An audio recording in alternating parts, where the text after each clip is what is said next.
Now you're listening to wrestling news that matters, from people you want to hear it from, deep from within the confines of the internet. Covering WWE like no one else, and covering TNA because no one else will. You are listening to the best in the world, Ring Rust Radio!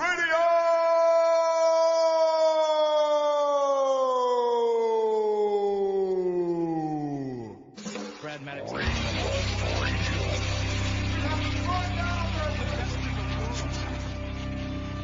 I got 141 and 2/3 chance of winning.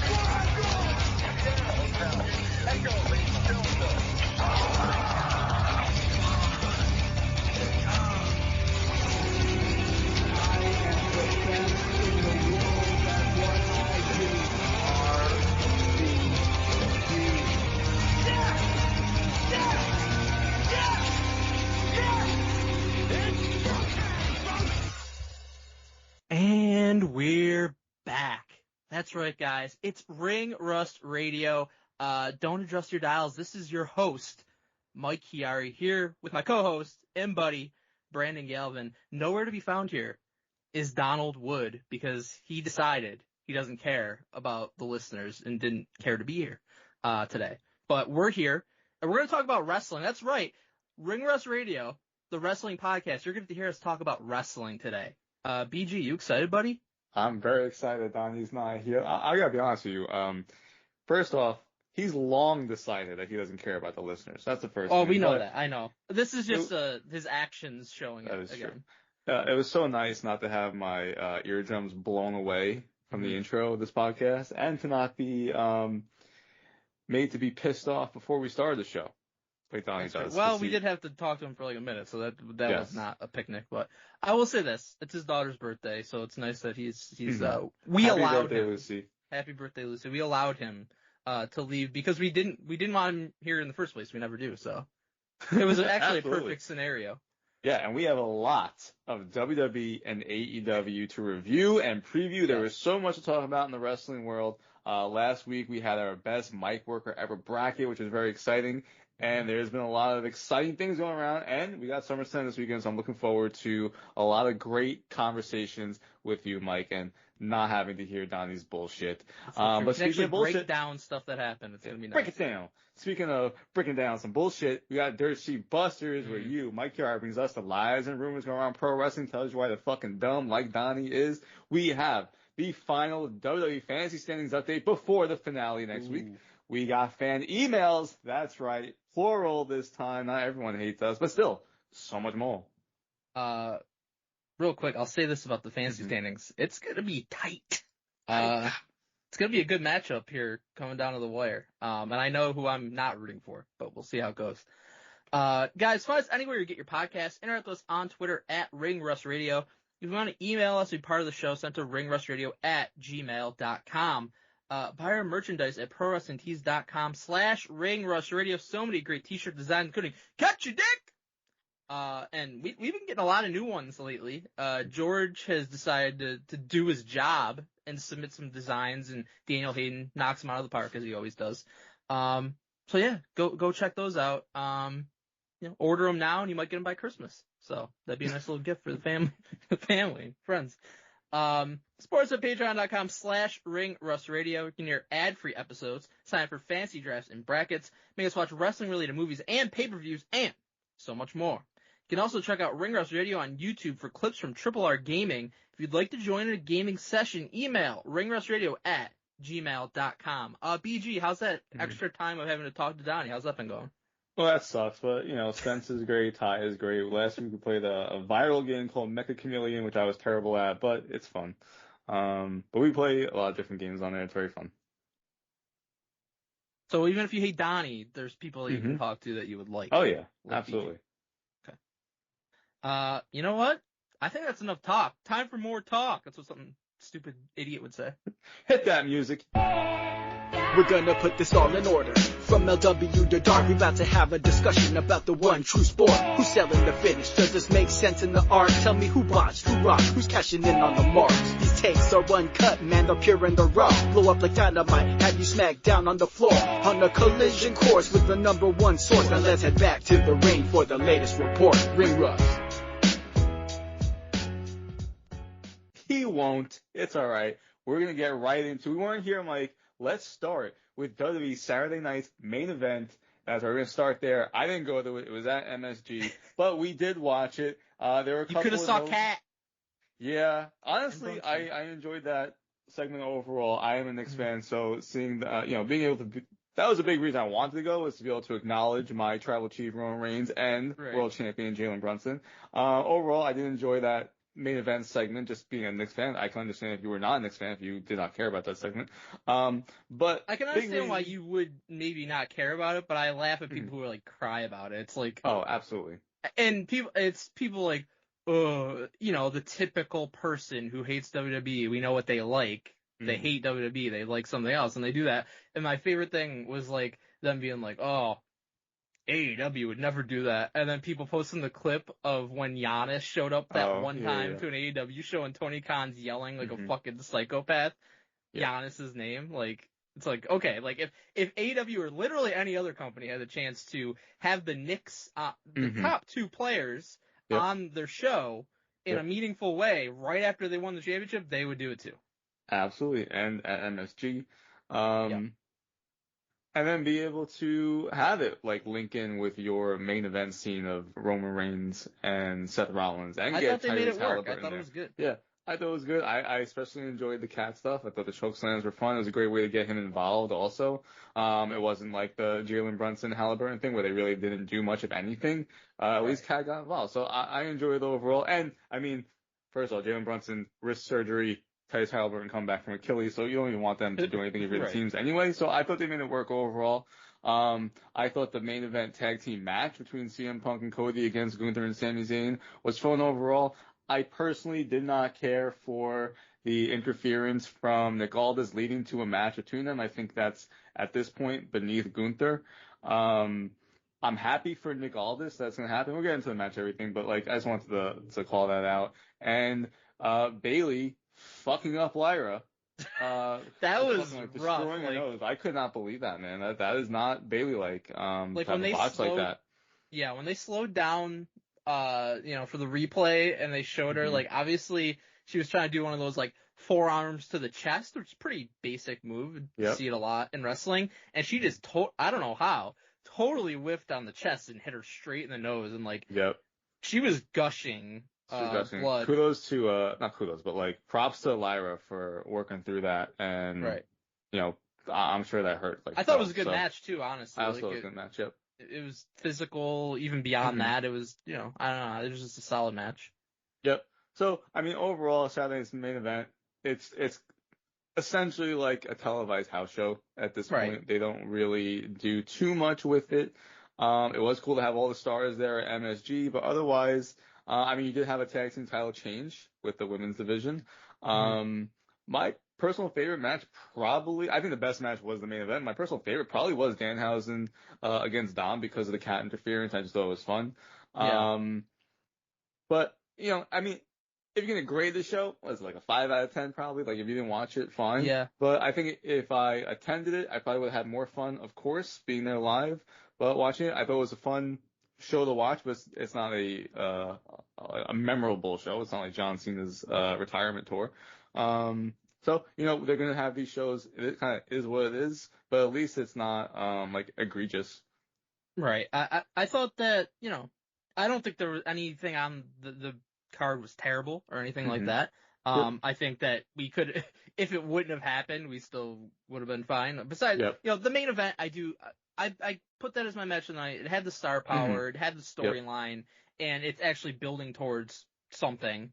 And I've talked about it many times. Like, I enjoy, it's like an old school type of thing where this is what they used to do on Saturday Night's Main Event. You're building, you're having these kind of tag team matches with these big stars, and you're building towards the big match, at a SummerSlam, CM Punk versus Cody Rhodes. I like that they did that. So I thought that is what, the Knicks stuff was fun, especially my favorite moment of the night was Karl Anthony Towns' involvement because his chokeslam was fucking great. I mean, they did a great job. I guess when you're that big, like, you should be able to do it. But he's obviously a wrestling fan. He's, talked about, he tried to buy the Randy Orton, the patch card from WrestleMania and stuff like that. So he's into wrestling and, he did a good job with it, I thought. So I thought that was the best moment. Mhm.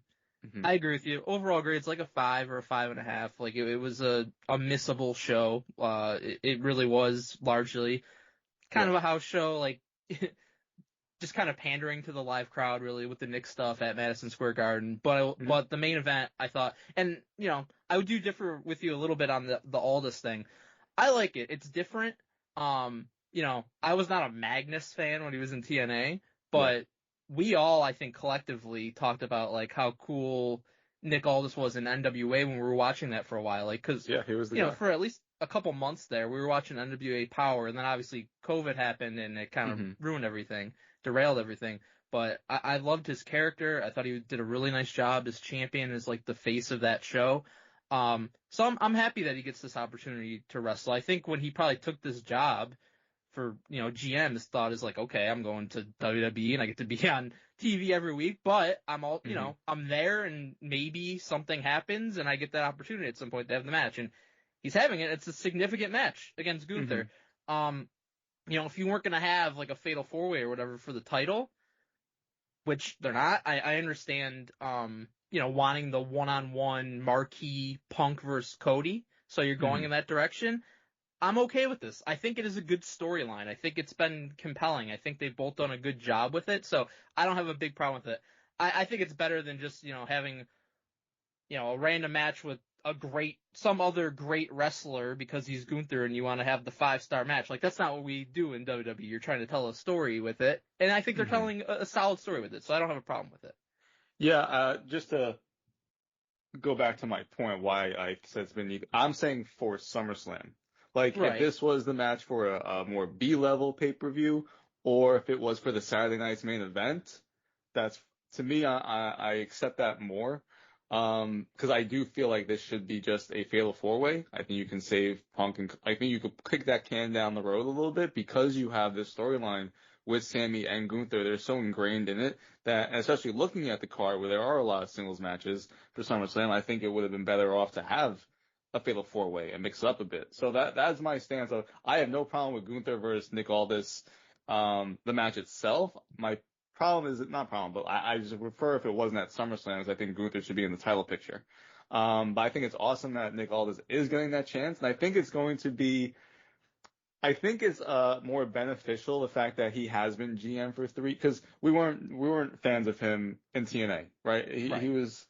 I don't want to say boring, but he was just kind of like generic. He was kind of like there, right? And so he just does like the basic stuff, and I get it. That's his style, whatever. But it's now that you've seen someone as an authority figure for 3 years, you haven't seen him wrestle, I think that works in his favor. Similar to like Adam Pearce. I think he had a match with I think it was Reigns.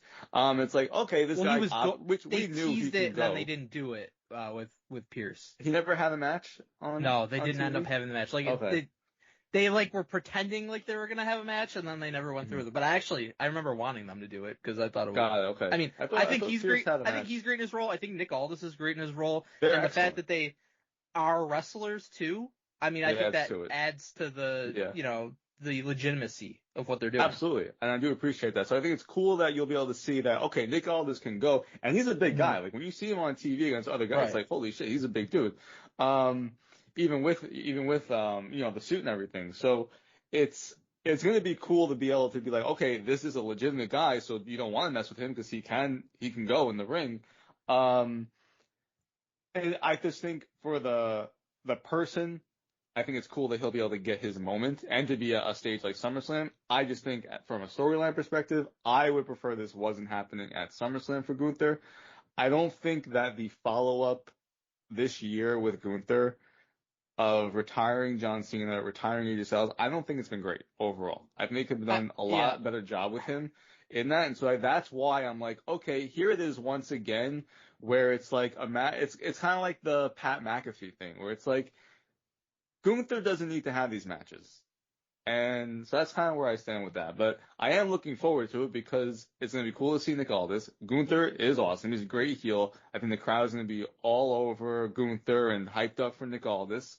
So it's a good storyline. Oh, I'm not doubting the storyline. I'm just saying that I think that Gunther deserves to be in the title picture. I truly believe with Gunther, your point about the follow-up from retiring all these guys, I truly believe that at least at one point, the plan or the thought process was that they were going to go with him against Brock, whether that was at WrestleMania, whether that was SummerSlam, both, whatever. Mm-hmm. I truly think that they were moving in that direction, but then Obafemi just got so over to the point where they're like, we can't ignore this and we just have to go with him. So I think that Gunther was kind of a victim of that a little bit. And I don't blame WWE for doing that with Oba, because like he got called up and he was red hot, and like there's too often where a guy gets called up and they don't capitalize on the momentum and they let it go by the wayside. It's kind of happened with Braun Breaker here, obviously. Yeah. So I'm glad that they went with it with Oba, and I think that Gunther's so established that he can get it back. He's, Absolutely. been dominant on the main roster for multiple years now. But that's kind of what I think happened with Gunther, where, I don't think that him against Aldis was ever the long-term plan. It just kind of something that they went to because Brock was off the table. That's just my impression that I get, at least. That makes sense. That's also part of why I think it would be better off that he was in a Fatal 4. I think it should be a Fatal 4-Way, personally. And I really felt like at going into Saturday Night's main event, that was going to be a Fatal 4-Way, and that was what they were building to. So Mike, let's get into it. Let's get into SummerSlam. Let's actually just start there. Gunther versus Nick Aldis. So they have announced yesterday the full card lineup for each night. That is on night one. Not that I'm expecting it to be the opener. But let's get into it. Gunther versus Nick Aldis. Yeah, like I said, I'm looking forward to the match. I think it's going to be a solid match. Like, Aldis hasn't had a match in 3 years, so you would assume that he's going to be pretty motivated to put on a good performance. I do think he'll get his fair share of offense in and be made to look good, and I think that's important in this case because you want to have that ace in your back pocket. Like, if I want to go back to Aldis and, do a similar type of storyline and have him have a match, you don't want him to just get fucking decimated by Gunther with no offense, and then like nobody's gonna care then. But if he puts in a good performance and makes you think like a couple times maybe he's got a shot, then I think you can go back to it and people view him as legitimate. So I think he does, have a good performance and get some offense in, but ultimately Gunther wins as he should. So I agree with you that that's what they do. I disagree that that's what they should do, because to me, Gunther is your big bad heel in this company. Aside from Brock, and especially looking at the SmackDown roster, Gunther is the guy. And here, he's the ring general. He's the guy that's retired all these people. Now you have someone who has been the GM that people on the show don't really know that his background is being like a wrestler and a champion and everything like that, and haven't seen him, right? You're pretty much putting that on your audience that you don't know that Nick Aldis really can go. And so the fact that this guy hasn't wrestled for 3 years, he is your GM, I would much prefer it, or think that they should do, is where Nick catches Gunther by surprise to start, because Gunther's taking him lightly, then Gunther just fucks him up, beats him down so bad, and maybe Aldis is out for a couple months. And Adam Pearce is your GM of Raw and SmackDown, because having someone like Gunther almost getting, from like what you're saying, almost like you get taken to the limit a bit against your GM that hasn't wrestled ever in your company, hasn't wrestled for 3 years, I don't think that's a great look for Gunther. And especially if you're going to continue to build him up as a champion. I understand he has the credibility. He'll always have the credibility because he's a former champion, and it's Gunther. But I just think that's a bad look, to be honest with you. My thing is, they already did it with McAfee, and they shouldn't have done it. I know, and they shouldn't have done it. And we said they shouldn't have done it. They shouldn't have done it with McAfee, but it happened. Yep. So, and that was a bad look, though. Am I to believe that McAfee should be able to push Gunther to the limit more than Nick Aldis, when in theory you should be able to use Nick Aldis in these situations more moving forward? Like, I'm not saying that it should be a 50-50 match by any stretch of the imagination. Like, my vision for it is Gunther's beating the fuck out of him for, the early going of this match, and then maybe he gets a little nonchalant with it. Maybe he's, kind of playing with his food, so to speak, and Aldis fires up and gets a comeback and gets some offense in and makes you believe he's got a shot, and then Gunther ends up shutting that down and winning that way. Like, I'm not saying it should be 50-50 or even, 60-40 in favor of Gunther. I think it should be maybe more like 70-30 in favor of Gunther. But I think, to me at least, if the intention is for Aldis to ever wrestle again, I would not want him to just I don't want Gunther to just completely wipe the floor with them. That's all I'm saying. Yeah. I do think that's the route they go. I think it's a bad look for Gunther overall. And then I felt the same way for the McAfee, and I think it's going to be a very similar match to The McAfee that. thing was so wrong. Yeah. All right, let's just go down this wiki here. So we're going to start here with Liv Morgan versus Io Sky for the Women's World Championship. Who you got? How's it going to shake out? Handshake.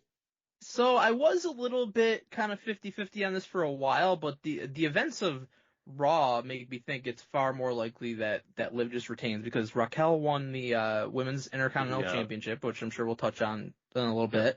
So, I mean, I think if she has that, then you have Liv win or retain the Women's World title, have, multiple people with gold in the faction. I think that, that's an angle we typically like, and it makes sense. Like, you're trying to collect as many championships as you can and have a dominant stable. So, I guess they could go in the direction of Liv loses and then, Raquel is a champion and she's kind of trying to establish herself as like the leader of Judgment Day, kind of thing. Because there has been some tension between them, like really dating all the way back to like Royal Rumble when Liv eliminated Raquel. So there's been times where like Liv is talking like, oh, she's going to do this or do that. And then Raquel's like, well, what about me? So they could build with that, but I think you could do that if they're both champion as well. So I just think Liv retains. Another part of it is, I'm pretty sure this is their first title defense officially since winning the title at WrestleMania, because, they didn't have her do anything for, I think so. At least on pay-per-view it is for sure. Because they didn't have her do anything for a while, and then she was in the Queen of the Ring tournament, which, obviously her title wasn't. Yeah, when Sol Ruca came up on that Raw, was that a non-title match? I want to say it was non-title. That is wild as the first defense, and I agree with you. I think Liv retains here. It doesn't feel right for Io. I want Io to win, by the way, but I don't think she will. Oh, absolutely. I mean, we love Io, and Liv they haven't given her a great run overall, like you said. I get. If she has had title defenses, we can't really recall them, so they must have been forgettable. And she was in the tournament. Io just won that, so she already has that up on Liv. So you can kind of do it as almost like, all right, we're gonna have another match as like a rubber match essentially. Especially think if she gets screwed by Judgment Day or something. Yeah, they could definitely do that. I think it's more to me that Liv retains, and then maybe on Raw next Monday that Stephanie Becerra comes back and goes after her championship, and that's where you can build that WrestleMania rematch for a B-level pay-per-view. I don't even know what's next. What is it? Isn't it Money in the Bank? Nights. I thought they pushed Money in the Bank to October. I think it's like a Saturday night's main event.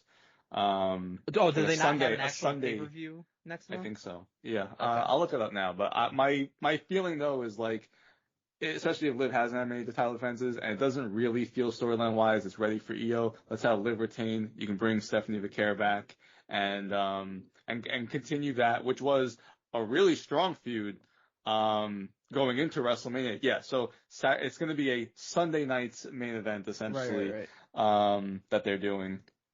And then if you do that, you can still have Io involved. Like you could do like triple threat. Io and like building up to it, Io and Stephanie against Raquel and Roxanne, and like they're both kind of involved in it and stuff. So Stephanie and Io have history. Didn't Stephanie beat Io? She did for her title. Yep. Yeah. So to me, I just foresee Liv retaining here, and especially because she worked really hard to get back to get that championship run. So I think they just need to do better of giving her a reign. Yeah. And upon further review, she has not had a televised title defense since winning at WrestleMania. So she had a couple on live events. I guess in theory, that gives me a little bit of pause because like you could make that into a storyline, right? Of your first title defense, you lost it. But I just don't think in this day and age, Triple H is going to do that. Booking her to have her first title defense be a loss. Yeah. So regardless, even if it's not a quote unquote win, I will say Liv walks out as SummerSlam is still champion. Yeah. Right. She can still do where Io wins the match, but Liv is still champion. So you can do a whole bunch of things. I think Liv will win with a lot of interference where Io clearly gets screwed. They could do it with his interference. Stephanie comes back and helps Io. Yeah, I mean, that's certainly Right, a and that's the way it's a possibility. return. They always love to do like returns at SummerSlam, so that's something they could do. Yeah, I mean, I could definitely see her kind of trying to neutralize Mm-hmm. Judgment Day. Yep. That's if she's So, ready. I mean, months absolutely. ago there was reports like she could be back any week now. So Yeah. I just feel like typically there is someone who returns in Triple H's version of SummerSlam from injury, and she's the only person I can think of. right. All right, next up on our wiki, we're gonna go with Hell in a Cell, Oba vs. Brock, which Mike I could see opening, and Brock just goes home afterwards. That's my pick for opener as well. I mean, Yeah. it's obviously not going to main event. It's going to be Punk Right. and Cody. So I think that the opener makes the most sense in that scenario. I agree. I think it's I don't know if I necessarily agree with it because I think the match is going to be amazing. These are two of my favorites. Oba is one of my current favorites, and Brock is one of my favorites of all time. And I think I think they're going to have an awesome match. So I think it's going to be difficult to top that. But at the same time, it's like if you are going to put it anywhere, you probably want it to open in that scenario. I probably wouldn't put it there, but I understand in today's day and age of booking, it's like, all right, let's start off so hot and then do like the women's or the men's 6-man tag afterwards, right? But I think it's gonna be... mean, you could put it in like I guess like the third last spot and then put one of those 6-person tags like in between that and the main event. But I do like the idea of just like giving them a huge match to start the pay-per-view. Like we'll get to when we get to night 2, I think they're gonna have a huge match to start night 2 also. That's gonna get the crowd like insanely pumped. So I'm okay with it. You know, it's a main event worthy match. There's no question about it. But I think the 2 world title matches are going to be the main events of this show. So I agree, absolutely.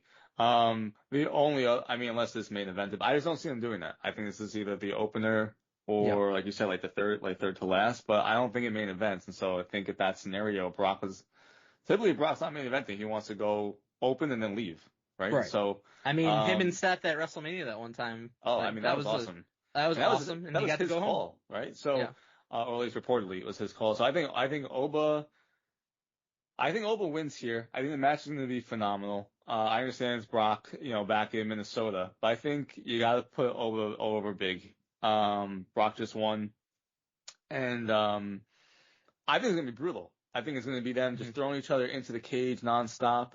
I'm going to say, Mike, that they definitely break through the cage. Like, you got 2 behemoths here. Like, you even want to be able to sell it that even Hell in a Cell can't contain them. So they're going through the cage, is my opinion. I definitely could see that. I think it's going to be a great match. I think the first 2 matches that they had, both were very enjoyable. But they were that typical kind of Brock, that it's become typical for him over the past several years, where it's a 5 to 7 minute match and get your shit in, and it's fun, but it's not like a classic match necessarily. I think this is going to be this probably is going to be one of his longest matches he's had in recent years, in my opinion. Yeah. At least like 15 minutes, because if you're bringing the Hell in a Cell into play, you don't want to have a fucking 5-minute Hell in a Cell match, in my opinion. Yeah, I agree. You gotta do more with it, and I think the Cell allows them to. It doesn't have to be, go. You can have a little slowdown element, use the cage and use weapons and that kind of stuff to slow it down a little bit, which, I think it'll stand out because it's going to be a lot different from their previous couple matches. I think they're going to beat the shit out of each other. I could definitely see them going through the cage. Ultimately, it's going to be Obafemi just surviving an absolute fucking war, winning the match, and then hopefully coming out of that, he's off to the races. But the follow-up coming out of this is going to be very important because it's a long time until Royal Rumble, but it's a long time until like. Could he be the favorite for Money in the Bank? He could. To me, I wouldn't have him win Money in the Bank unless he just like wins it and is like, I'm gonna have the title match at this event, that type of thing, like a RVD type deal. I don't like, because he to me, like, if you're not doing that, it's the Royal Rumble, right? Yeah. He's the Royal Rumble guy. I would have him win the Rumble. That's what I would Yeah. do. But Yep. it's a lot of time between that and the Rumble, so you gotta find shit that is interesting for him and makes him keeps him hot, you know. So we both agree that Oba wins, and we both agree that he's not going after Reigns after this. So what does he do after this? Like, he's not going for the IC championship. He's like, are they just gonna give him like Dom Mysterio, who might just lose to Danhausen on a fucking pole mat? Like, well, I don't even know what they do with Oba.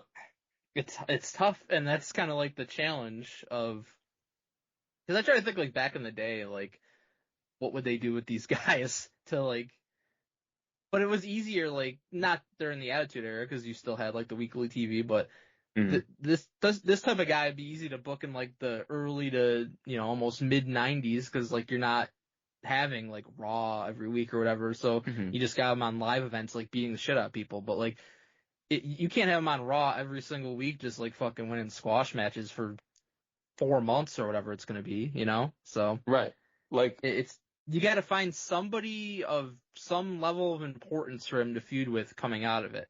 I'm not sure that would be though. Like, I guess he could feud with like the fucking Vision, but Paul Heyman doesn't even care about the Vision. I was just thinking that also, and it's like, well, but Braun now is tag team champion. They haven't built him up at all. He looks like shit, to be honest with you, overall, and he lost to Rollins, which is not anything like a big deal, but like, he was supposed to be the guy. He was supposed to be a leader of the Division. He lost to Rollins, so that was out. Then he's a tag team champion, so that's not going to be for Obafemi. Right. Logan Paul's hurt. Right? So he's not going to go after the IC championship with Penta and Chad Gable. No, nor should he. Nor should he. So, like, Jacob Fatu, is that the only other guy on the roster that he could possibly feud with and go now into a storyline with the Bloodline? They start to build him up. That's a long time, though, like you said, to get to WrestleMania and start a Bloodline feud now. I wouldn't mind him doing something with Jacob Fatu, but I think it can't be immediately after SummerSlam because that's still too long. Right. Like, that'd have to be like a couple months from now, Rusev, like Ethan Page, Rusev, like that's so. Right now, you're gonna go from Brock Lesnar to like those guys who have not been presented as anything. It's just like the Brock Lesnar aspect of it. If you want to do parallel of careers, Brock won King of the Ring, got his championship match, and fucking won, and then feuded with the Undertaker and Big Show and Kurt Angle, right? Like, I'm just struggling to see what they're gonna do with Obafemi at this point after Brock. I understand really why nobody on the roster right now where it's like, right, and it doesn't move the needle. It's only Reigns and Rollins. Yeah. It's not going to be Rollins. I would highly doubt it's Rollins. And Reigns, if anything, it would have been SummerSlam to go after Reigns. I'm very intrigued come Monday what they do with him. All right, moving ahead.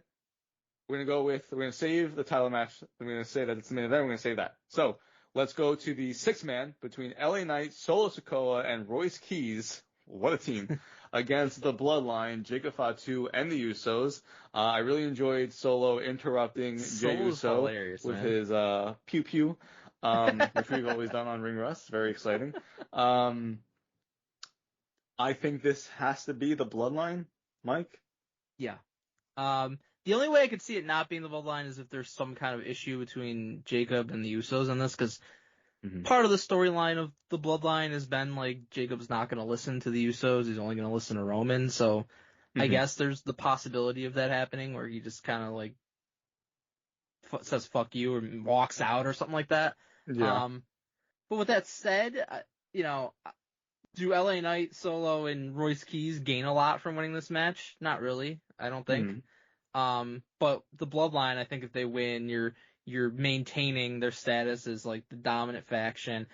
We'll get to it in a few, but I think Roman obviously retains. Yes. So to me, I think that it makes more sense to just have the Bloodline sweep, at SummerSlam and be in control and be dominant and just kind of have that momentum coming out of it.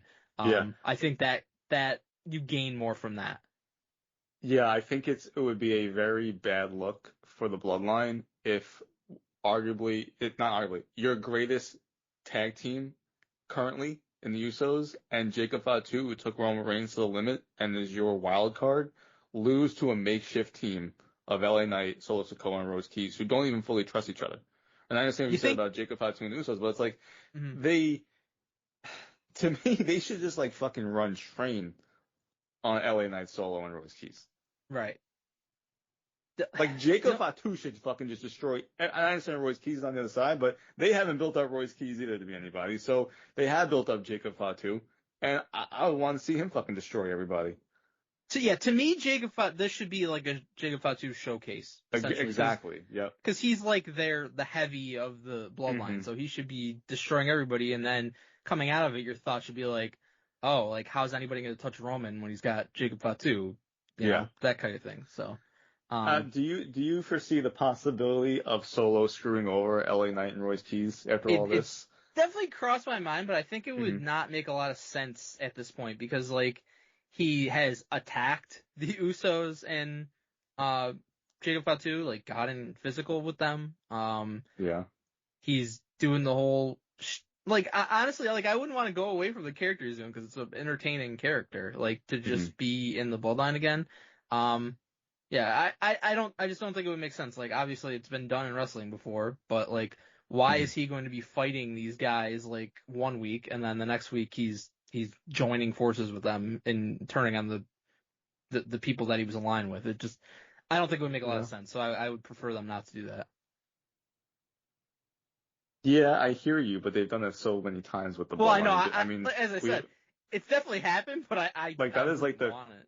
Yeah, like, I mean, that's kind of like the whole shtick of the bloodline, honestly, where it's like, even if we have these spats, we're still family, let's get over it and move forward. Like, Jay and Roman, Jacob and Roman, Jimmy and Jimmy and, like, everyone, right? So, if they played I feel like Solo's kind of redundant when you have Jacob Fatu in there, because Jacob Fatu's, like, playing the new Solo role that Solo had previously. Yeah, but, I mean, I'd rather see Solo do something else. Solo could add some type of like comedy that Sami Zayn was offering during that period. I don't know. I guess I kind of struggle moving forward on SmackDown with Solo just being in this comedy role of what he even does. Whereas, at least if he was part of the Bloodline, I'm not saying I'm not intrigued by Solo on SmackDown with his new character, but like, I almost kind of would prefer he's back in the Bloodline than not. I don't know. I wouldn't mind Solo and Trick. Yeah, that would be fun. The feud. Mm-hmm. The mid card on SmackDown, they do have a lot of good people involved. They just don't utilize everyone to their fullest potential. And I'm very intrigued of what happens with LA Knight moving forward. Like, he could, I mean, honestly, hopefully he is kind of just gets a match with Roman. He's going to be father, of course, but he does deserve a title shot at this point. I'd love for him to win Money in the Bank. I don't know how realistic that is, but I don't think it happens. I think he'd be a good choice. Yeah, that would be awesome if you won Money in the Bank, but that's still 2 months away. I feel like he's been a leading candidate like 2 or 3 times to win Money in the Bank. Absolutely. It hasn't happened. Absolutely. So I think even if he got like a title shot at Sunday night's main event in the first week of September, at least you'd be able to build towards that. Yeah, I think for that to happen, he would maybe have to win this match. It depends, right? That's what I'm saying. Like, if Solo screws him over, where it's like, all right, I trusted you guys and this and that, but because his whole thing is that he's been trying to get a title shot for like a year, right? And to kill he got Bloodline. Right, and he lost his title shot like fucking 2 or 3 years ago. I think it was 2023. I want to say against Roman. Yeah, November 23. Right, so it's a long time, and the crowd is definitely behind him. Right. I just don't see them having any type of shot here. So let's get to the next. We have another. I don't understand why they do this, Mike. We got one 6-man tag on the same night. We're gonna do a 6-woman tag. Like, why? I don't know why you wouldn't spread them out. It makes no sense of why you wouldn't do that. Strange. And you have no tag team matches of any kind on night 2. Right. It makes absolutely no sense that they do this shit. But we got the Bella Twins and Paige against Fatal Influence. Fatal Influence, they won the championship, the tag team championships at Saturday night's main event. JC Jane not even fucking involved, which is honestly is pretty crazy to me. Cause she was the most over of the group. And, this is Nikki Bella's return from injury since, what was it, February or March? Yeah. Right? I know it was shortly before WrestleMania. Right? So, yeah, that's right. So maybe it was April. I don't see them losing here. They just lost to Fatal Influence with the championship. So Nikki coming back, I would assume that they win. What do you think? Yeah, the only way I would see them losing is if like Nikki and Brie turn on Paige, but Oh, I don't. interesting. But I don't think they do it Why just do because that like, though? well, it could be just like maybe Nikki attacks her out of jealousy that she got her spot, and then Brie just like goes with her or whatever. But Yeah, but then you'd be setting up heel versus heel for the titles. I don't see them doing that. well, yeah, that's what I'm saying. Like, I don't think they'll do it because like what is it gonna be?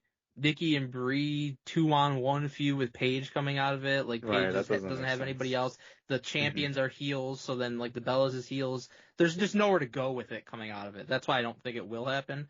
But it's something, yeah, I guess to put on the radar. Mm-hmm. But with that said, I think the Bellas and Paige win because that sets up like a rematch, or Yep. whether maybe it's the Bellas against Fatal Influence for the titles in Yeah. the near future. But I think if they just lose, then you're not really accomplishing anything. Yeah, I think that they win here. That sets up the tag team title match at Sunday night's main event in September, or even a SmackDown, and I think they win. Yeah. I think this was a way that I think Saturday night's main event was, we know Nikki is going to be ready to come back. Let's start putting in motion them now, the Bella Twins being the champions. Right. And Which the was way to always the get, plan, obviously. right. So I think that was the whole thing for that. So yeah, they win. So that's night one, except now we got the main event. CM Punk versus Cody Rhodes, singles match for the Undisputed WWE Championship. CM Punk only won the championship back in July 6th, because of a little PPP. From Cody. Yeah, absolutely, from Cody.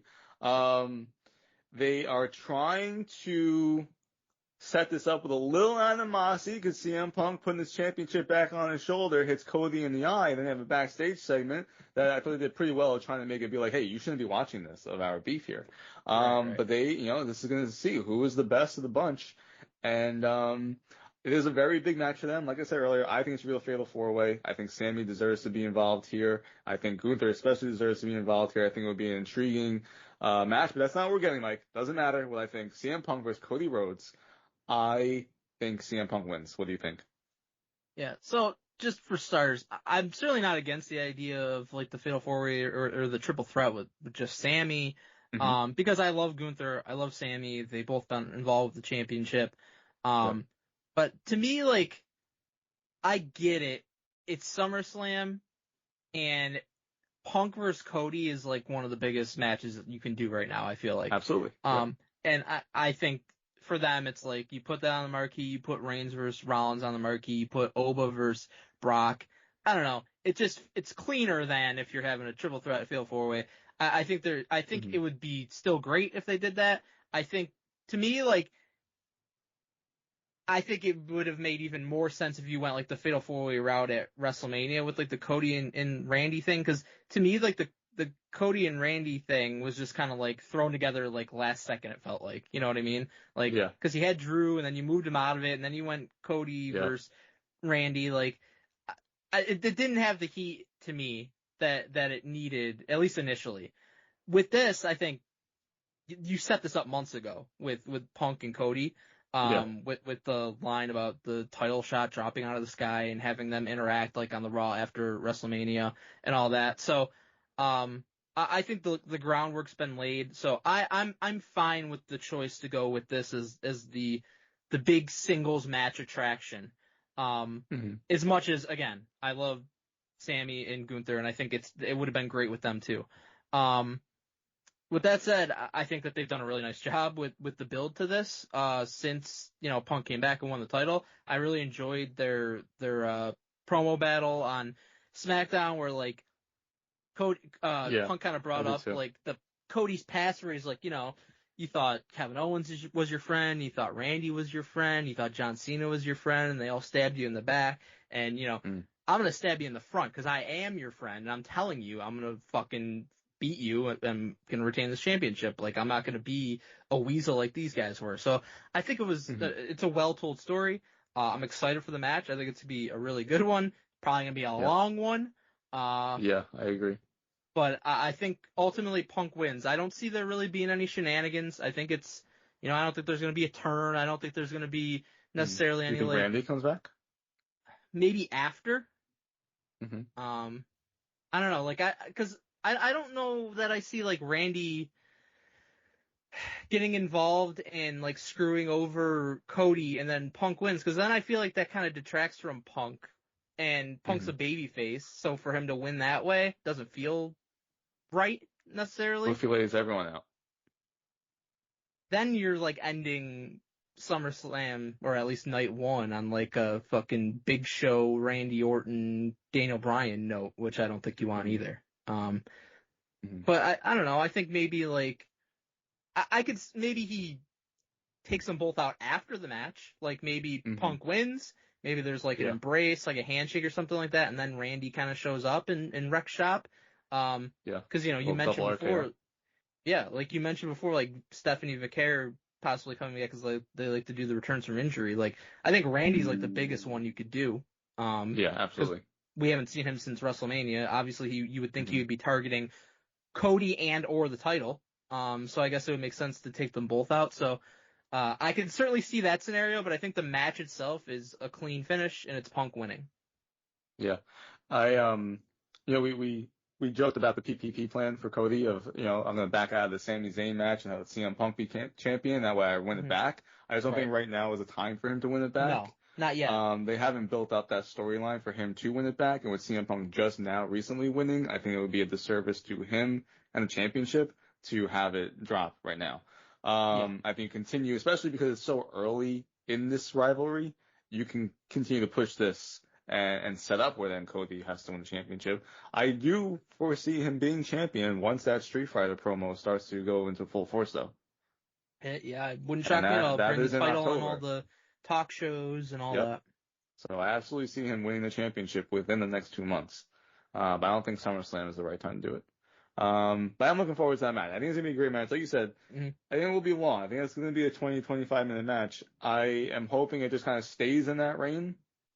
It doesn't go I think 30, Punk 35. in these scenarios, since he's returned to WWE and really just wrestling in general, like he's, I don't know, I feel like he's been the best in-ring performer in these kind of big matches over the past couple of years, to me at least. Yeah. He's awesome. Obviously, he had the best matches when he was in AEW as far as I'm concerned. Right, 100%. So, I don't know, I just think he's been thriving in these scenarios, like the Roman match at WrestleMania, like the Gunther match last year at SummerSlam, multiple ones against Seth, against Drew. I just think he keeps delivering. So, I would expect that to be potentially match of the weekend. There's a couple good candidates. Yeah, that could be it. You just had me looking at the card there's probably 3 or 4 candidates. I think Brock's a candidate. I'm expecting I think a lot Roman from Seth's a candidate. I think Penta, Chad Gable's a candidate. Yeah, I am expecting a lot from Over Brock. Just being a big fan of both of them, being a Hell in a Cell, trying to put over with Femi. I'm expecting this to be a spectacle of a match. That I'm hoping that is my match of the weekend. But I can definitely see CM Punk and Cody having technically the best match. But like you said, Roman and Seth, I mean, they have history. They are 2 of the best performers in the world. They are 2 of my favorites. And you're also, and you are having the ability to end the entire weekend, right? So that's a big spot to be in, to leave everyone with a lasting impression of having the best match. So let's get into night 2. Let's start over here on the wiki page. We start at the bottom with Trick versus Baron Corbin for the United States Championship, which I'm hoping that this becomes a triple threat. Right. So know what? The stuff that I said about Cody and Punk and how I understand having it a one-on-one match and all that, I don't understand. Right. I don't understand this either. How is this not a triple threat already? Right. I mean, Baron Corbin showed up. He fucked up the match between Trick and Mello, and it should just be a triple threat. There's no other triple threat or fatal 4-way on the card. Right. The only close thing to that would be the 5-person ladder match, but that's a ladder match. It's totally different. There's, you've got a bunch of singles matches. You have room for this type of multi-man match, and Mello's very much involved in this, and it gives you options of outs. Okay, you don't want Baron Corbin to take the fall because he just came back? You can have Mello take the fall. Or you do want Baron Corbin to take the fall? I mean, if Baron Corbin's going to have to take the fall in this match, one-on-one, so have the triple threat. Right.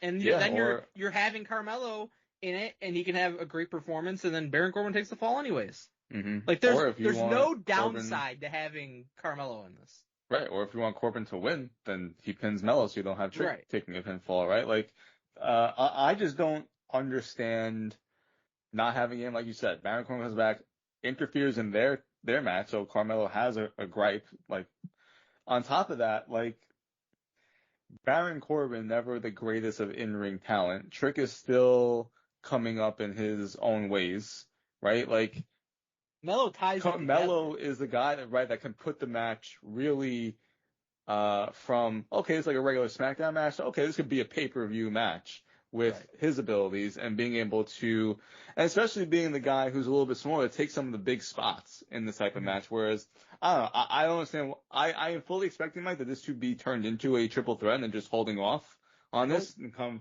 Friday.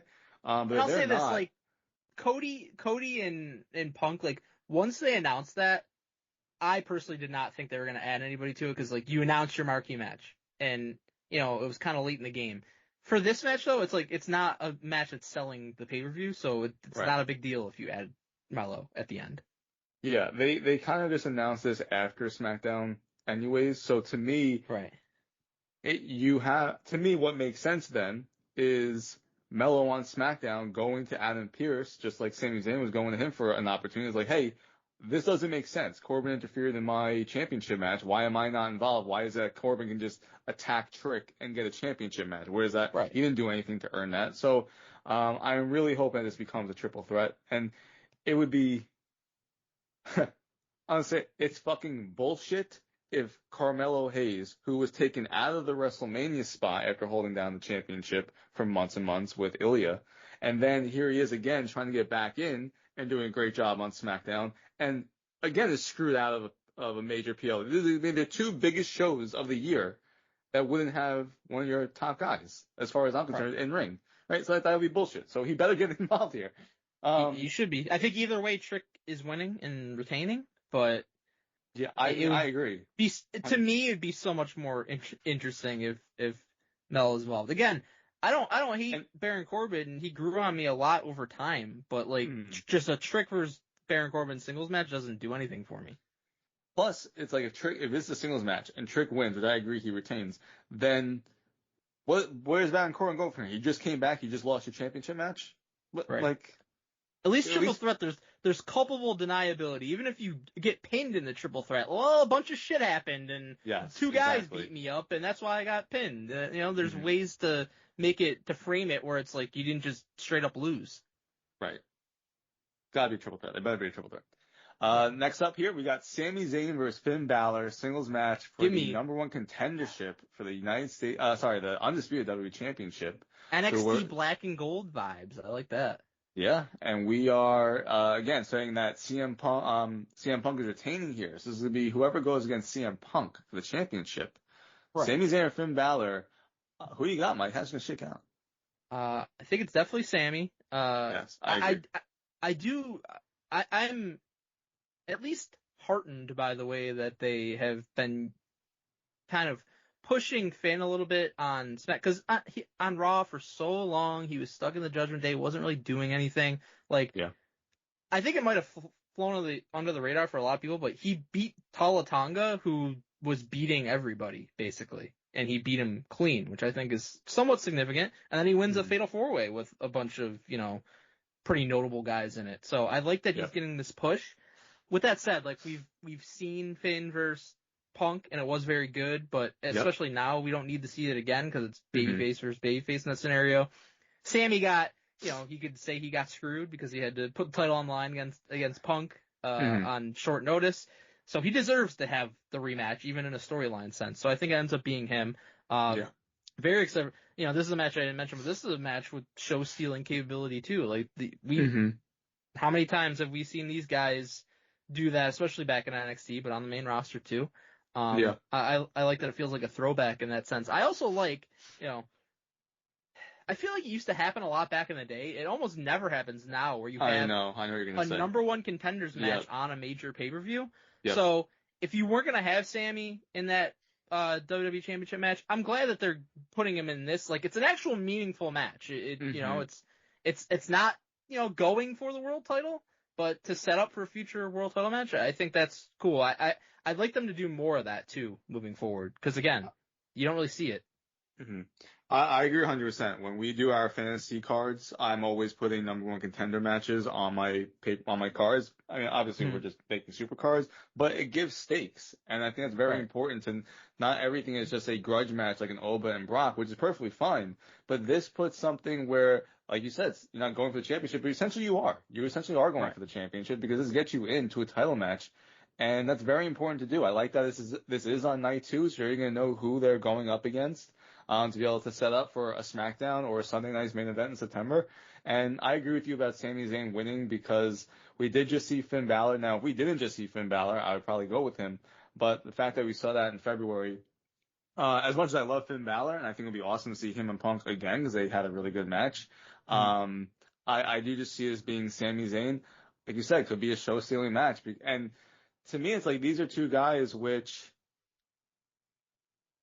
they don't have those opportunities too often anymore, right? Sami Zayn had a few times over the past several months, but it's like Finn doesn't really get those opportunities. You're on a big stage aside from now, the Punk match, I can't really think of one in recent years. This is now 10 years since he won the Universal Championship and got hurt, and so it's like, you know what?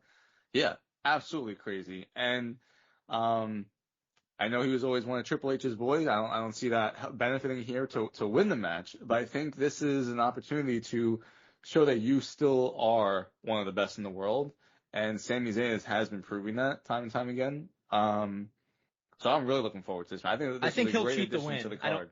I agree 100%. I don't think it's going to be like interference, but he'll cheat to win. I agree. Absolutely cheat to win. I'm looking forward to him against Punk again, because I thought that was a really entertaining match. Absolutely. Next up, we got Danhausen versus Dom Mysterio. Human Money's on a pole match, which, Mike, it's like we said before about the two 6-person tag matches. Like, we're gonna have a ladder match and a pole match on the same card, which they're kind of similar concepts. Yeah, trade this for one of the 6-mans.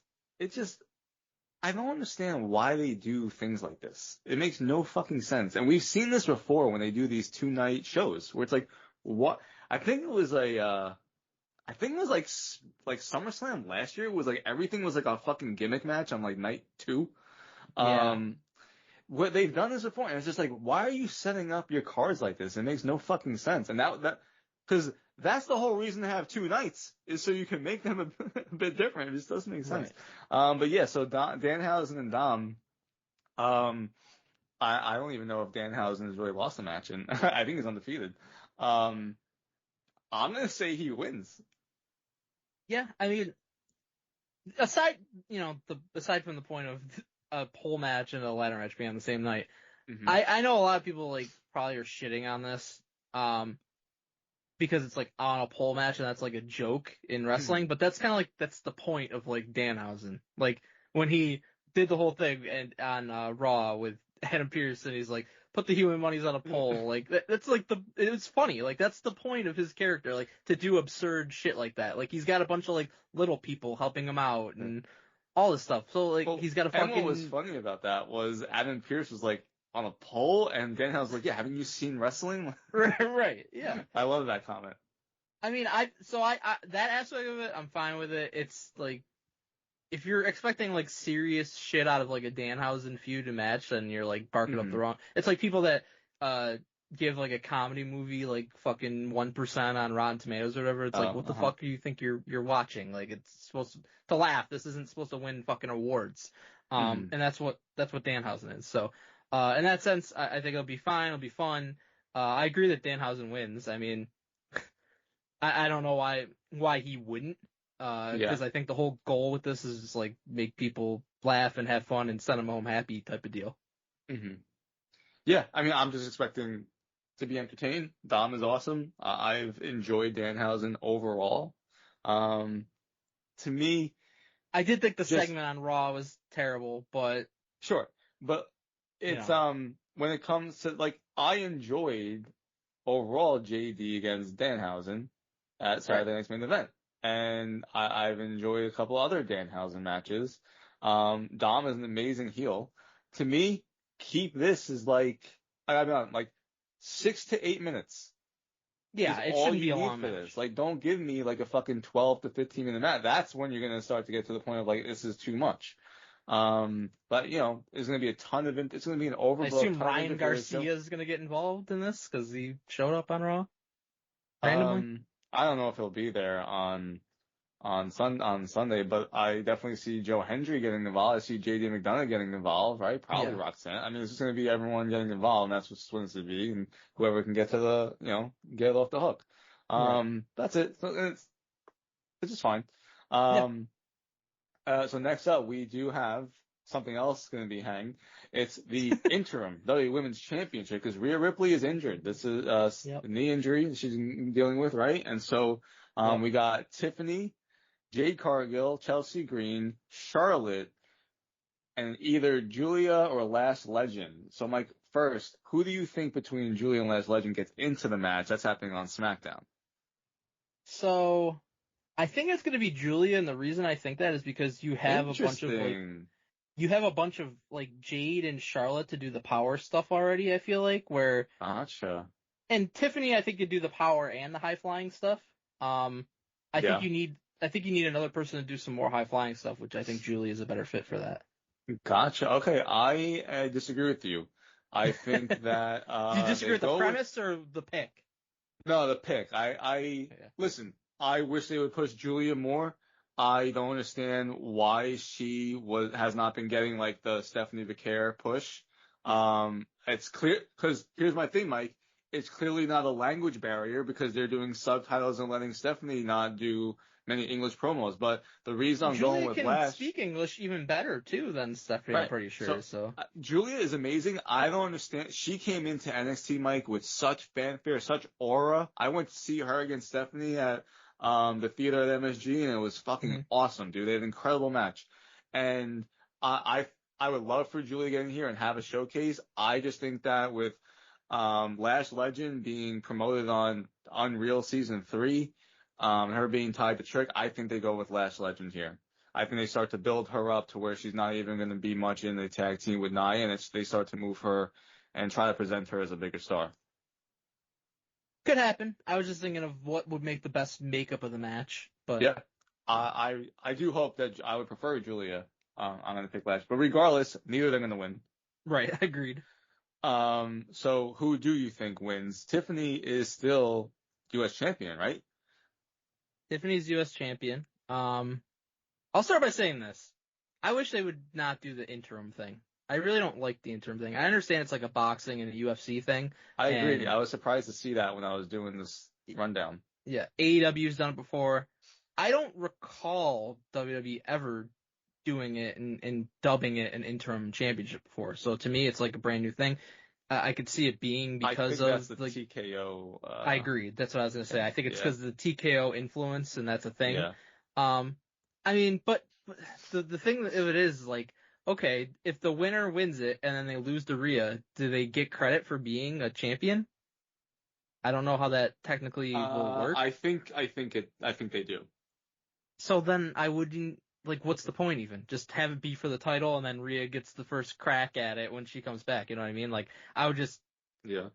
It's ultimately, if they do get credit for being champion, even if they lose to Rhea, it's a semantic situation, as they say, I guess. But I don't know. I just prefer to. You're champion. You're not interim champion. You're just champion. I agree with you. They should have just vacated the championship and made this you're now champion. Like, yeah, I agree. With that said, I think it's got to be one of Charlotte or Jade. I think that makes the most sense. They're the most established in this match. I'm going with Charlotte. I understand that like it would be a babyface versus babyface, Charlotte and Rhea, but they have been involved with each other a lot in recent months because like Rhea's kind of working with her and Alexa, and that kind of stuff. They have a ton of history just even beyond that, multiple WrestleMania matches against each other, and they always kill it when they face each other. Like their chemistry is off the charts, I feel like. Yeah. And Charlotte is, she's chasing records here, so you got a chance to slide one in there. Why not do it when you got the chance? PPP. Yeah, do a little PPP. I don't even think she has to do PPP. I think just Triple H loves her, so you just do it more anyways. Yeah. And I get Jade versus Rhea. They had good matches. They also have good chemistry. It would be more traditional babyface versus heel if you go in that direction. But I feel like we've seen it enough, and I don't think I don't think Rhea versus Jade was going to be planned to continue after Rhea won the rematch. Like, I think that was going to be the end of it, at least for the foreseeable future. So I don't know. I don't know if they go back to it. So I say Charlotte wins, and then, if Rhea's not ready immediately after, you could do a Charlotte versus Jade match for the title, and Charlotte for the interim title. Charlotte retains that, and whenever Rhea's ready, you go back and you have Charlotte versus Rhea. So, for a multitude of reasons, I'm saying Charlotte. Got it. So I just want to start by saying I think this is awesome that it's a ladder match. I don't really understand how they settled on 5 women in the match. It's kind of weird. I think it's very strange. Usually you could have both Lash and Julia in this match. Yeah, like what's the purpose of it? I don't understand that purpose. But I like that there were some qualifying matches to get in. So I thought they made the best out of a shitty situation where Rhea getting injured. And I think it's a massive showcase for them. So this is awesome. I enjoy all the performers that are in here. I'm looking at the card, I'm looking at all of our picks, Mike, and we don't really have any surprises. And watching Unreal, it seems that they enjoy having some surprises. I am going with Chelsea, who had a lot of fanfare because on Unreal, fucking Michael Hayes wants to say some dumb shit and says that she's, she's never the person. So to me, like you said, we're calling this the interim. Well, if it's just the interim, let Chelsea be the interim champion. If it doesn't really, quote unquote, matter much. And it would be a nice surprise. Yeah, I mean, they've done something like this before with, I don't know, her husband, Zack Ryder, when he won the IC title ladder match at WrestleMania, which was like totally random. And then he just lost it the next time. So I'd be totally fine with that, to be honest with you. That's why it's where it's like, if she's just the interim and Rhea's back in a month or two, then, all right, hey, we just gave Chelsea a little bit of a run. And we finally gave her something to say, like, okay, we appreciate all the work that you've done. You humiliate yourself for everyone and do an amazing job. And we are always building you up on these talk shows to say how great of a performer you are. We're going to throw you a bone finally. And I think this is the perfect time to do that. I'll be totally fine if they go that direction. Again, like, cause it's interim. Yeah, okay, she'll be the champion, but it's not like, it's just different. It's not like she's gonna be like the established face of the fucking brand or something like that. Like, it's just gonna be a holdover. So if you're doing that, I'd be fine with it. And I think it'd be part of like because she's all about the comedy stuff, so I think it could be like a funny aspect of it where she's like, where she goes around being like, I'm champion. Everyone's like, you're just the interim champion until Rhea gets back. And Rhea can eventually come back and just destroy her. Right, and I could also see like a comedic ending to the match where like the other 4 are like fucking fighting on the ladders and the 2 ladders fall and they all are like go through tables and Chelsea shit. There, and then Chelsea just like comes to. She was knocked out and she's like, holy shit! And she climbs the ladder and wins that way. Like there's some fun stuff you could do with it. Absolutely. So we still have 2 more matches on the card. Next up, like you said, could be the match of the fucking weekend, which is Penta against Chad Gable for the opener for night 2. Gotta be right. I can see that or the ladder match. Or the ladder, to be honest with you. I would open with Penta and Gable. It all depends on if you want the hometown crowd for Chad Gable to be so hot to start it, or if you want to build to it, where it's more of like in the middle of the show kind of thing. I think if you he's and gonna I be doing were the fucking clap, bro. Oh, everyone's gonna be clapping. If you and I were making our fantasy cards, this would be the match that we open with. So I do agree with you on that because this is the quintessential Intercontinental Championship opening, right? This is like Bret Owen type of stuff, Kurt Angle and Rey Mysterio at SummerSlam. I am, you can go first. Who you got? How's it gonna shake out? I'm sure we're probably on the same page here. Yeah, I'm hyped for this match. I think the story told has been excellent. The story of redemption for Chad Gable, like being an asshole and like making a mockery of Lucha Libre, but then kind of realizing the error of his ways because of the mask versus mask match and having that experience and making amends with all the luchadors along the way and getting the crowd behind him. Like, it's like, this is like the perfect organic, like, babyface turn and build up. Like, and then we get him versus Penta, and Penta's the reason this whole thing started. It's just a great full circle thing. You're in his hometown. Yeah. He's got all the momentum in the world. Like, there's no other answer than Chad Gable winning this thing. I think they're going to be given a good amount of time. I think they're going to fucking kill it. I don't think I've ever seen a bad Chad Gable match, and we love Penta, and he has awesome matches too. So it's going to be fucking great, and like I cannot wait for this. This is one of my most highly anticipated matches of the weekend for sure. Absolutely. I agree with everything you said. And it's as you're talking about it, it's interesting because like Penta is such a beloved babyface, and it'll be interesting to see how the crowd reacts to him, if they do cheer, or if he's just full heel, which then we have seen evil Penta in Lucha Underground. I mean, I never thought of Penta as like the type of babyface he is now. Like, he became a babyface in Lucha just because it was like the Stone Cold kind of thing. Yeah. But yeah, I've never he's more happy-go-lucky. Yeah. Yeah, and so I would love to see maybe a little bit of it's not a double turn because Chad Gable is now face, but maybe it is where the crowd can get some heat on Penta. I think that'd be really cool. Yeah. Play up with him like trying to break Chad Gable's arm, and Chad, being the technician, is able to get out of it, gets into the fucking ankle lock and makes him tap. That could be fun. So yeah, very much looking forward to it. And then main event of night 2, main event of the whole weekend, is Seth Rollins against Roman Reigns for the World Heavyweight Championship. Who you got? How's it going to shake out? I don't think I've ever been disappointed really with a Roman and Seth match. It's been a while since they've had a one-on-one. Yeah. I want to say it might have been the last one might have been that Royal Rumble match where Seth was trolling him. Yeah, with the Shield gear and all that kind of stuff. Great match. It was a DQ finish, but it was a great match, and Seth did not lose. And I've really enjoyed that being like the crux of their build-up with Seth saying like, I fucking own you, basically, like all the shit that you accomplished, but the one thing you can't accomplish is beating me. I think it's a great story to tell, especially because I think Roman very clearly is going to win this match. I can't see Seth being the one to end the title reign at this point. So that's another feather in Roman's cap. Like, he's pretty much done it all. This is one of the very few things he hasn't done, which is beat the guy that kind of screwed him over. It was like the first person to stab him in the back. So I think that's also a nice full circle story to kind of tell. Only question I have is do we get some kind of a big thing afterwards? Does somebody return? Does somebody get involved? Because we've talked about this. It's been a very popular thing with SummerSlam for the whole thing to end with something like that. Brock Lesnar. Was it Cena that came back after Roman and Edge the one year? Yep. Total unannounced thing. Yeah, the Brock thing. Also in Brock. Well, was Brock 2021 when he came back? 2022? Maybe. I forget the exact year, but they've done it multiple times where a big time person returns or shows up or whatever after the main event. So making me kind of the wheels are spinning. Who could it be? I don't know. Could The Rock show up or something? I never get my hopes up with The Rock anymore at this point, obviously, but I mean, didn't Moana do kind of bad at the box office? So we can get him back in the fold. So I don't know.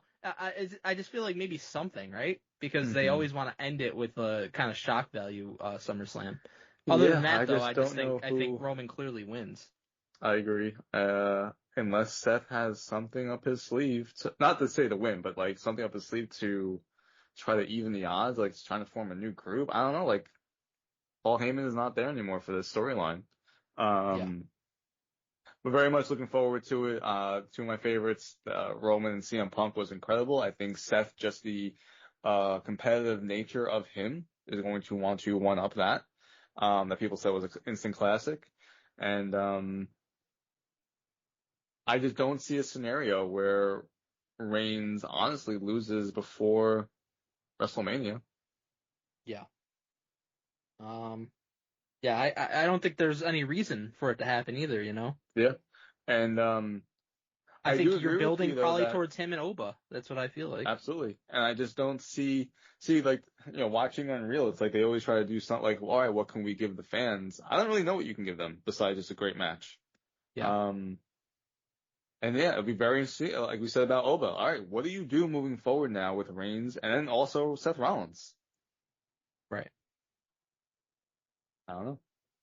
Very interesting. Very Uh-huh. interesting. But yeah, I'm looking forward to SummerSlam overall. I do think for the most part they did a great job with the card. Some builds here and there, not too exciting. Yeah, there's a couple but, of matches I don't really give a shit about, but by and Yeah. large, I'm invested in it. Yeah, I do feel like, and I understand too, and I think this is a card that could easily be a one night show. Yeah.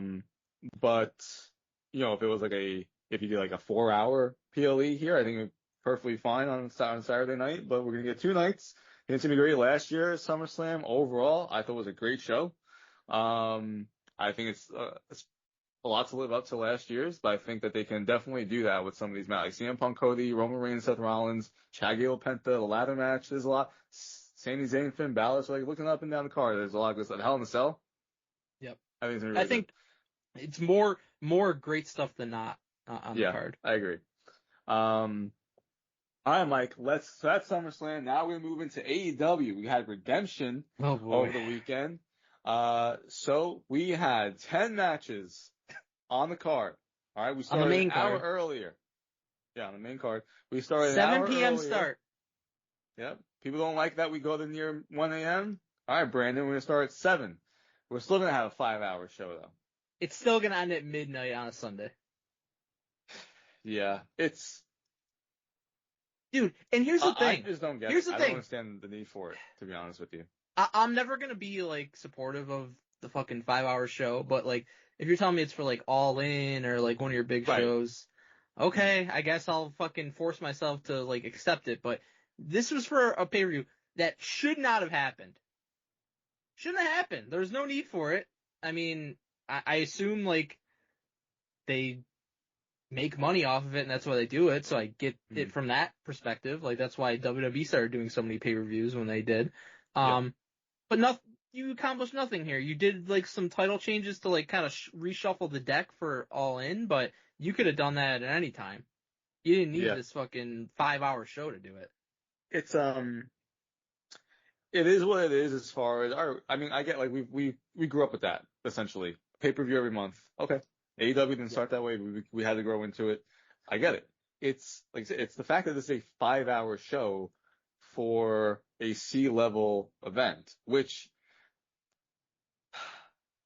it's my same issue all the time is if you took off like 3 of these matches, you get the same show. You get the same Shortest excitement. Match You was get the 16 minutes, by the way. Right. It's absurd. If you take off Andrade and Mark Davis and move that to a Dynamite main event. If you take off, the dogs, bang, right? That another main event. And to me, you could take off another match and you still have the same show. In the fucking ladder match, like. Yeah, right. I was gonna say, like, I was looking at it, you don't want to take a ladder match off the show, fine. But the fact is these matches aren't enhancing your show to where you're making it, all right, Redemption now. That's going to be a brand for us. It's going to be cool because we had this other event because we had such a great show. But if you still have a 4-hour, which even then is still too long in my opinion, but okay, we're making people pay $50 for a 4-hour show. Okay. You don't need the other 2 matches to keep this at such a level, right? You already have everything is already going to be there without the dogs and without Andrade and Mark. These things don't help it. It's honestly only detracting from it. And that's my thing is because we said time and time again, it's like you're just seeing the same type of match all the time. Mm-hmm. Right? Andrade and Mark Davis is very similar to Kyle Fletcher and Bandito, which is very similar to Kenny Omega and Kevin Knight. And that's my issue with these matches. I just wish that they wouldn't do that. I really do. Yeah. I wish there was more variety on their shows because every show essentially to me blends together because you're not giving me much variety, right? Like I can appreciate Page and Cope against FTR in a fucking bloodbath I Quit match because it's somewhat different than the 7 other singles matches that are essentially the same. But even then, that tag team match, now if you just look at that match compared to Chris Jericho and Ciampa, they're kind of like the same things, right? Mm-hmm. So we get at least one match like that on every pay-per-view that is the same as what we got the time before it, you know? Yeah. And sorry, I know I'm going on, but it's like No, you're good. my problem is that because of that, because you keep seeing those same type of matches, it doesn't make the next time I see it any better. It makes it worse. Yeah. And I understand it's a double-edged sword because you want to have great matches and they should be great matches. It's just about how you put them together and when you do it, right? Like, it's like we were just talking about SummerSlam. Why do you have 2 6-person tag matches on the same night? Right. Probably shouldn't even be on the same fucking weekend. But they shouldn't be on the same night. You should have 2 things hanging from a pole or the fucking, I don't even know how they're gonna fucking hang the interim championship in a, yeah, right. So like whatever they do, but it's like you have 2 things hanging from somewhere on the same night. Why? Why are you gonna do that? Doesn't make sense. I wish they would structure their shows a lot better. And the problem is that there's problem with an AEW show for me, whereas I appreciate the variety. And even if you went to like a Lucha Underground, where you saw this a lot, where, okay, not everyone is going to get their shit in. Some people just need to get fucking beat up. Mm-hmm. Right? I'm not saying it has to be a squash match. I'm just saying not everything is going to be where it's a 50-50 match with 17 kickouts over the course of 15 to 25 minutes. I say it all the time. Their entire goal and their reason for being is for every match to try to get 5 stars from Dave Meltzer. Yeah. That's reality. That's what their goal is. Their goal is to let's have an awesome match. Like, doesn't matter what the build was to it. Doesn't matter if you tell a compelling story during the match. Doesn't matter if you have a good story coming out of the match.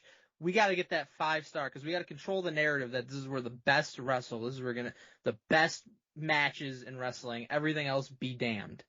And you don't really accomplish anything by doing that. I feel like in the long run, the greatest successes in pro wrestling history weren't because of like, did they have a 5-star match? Like, yes, the matches are an important part of it. There's no question about it.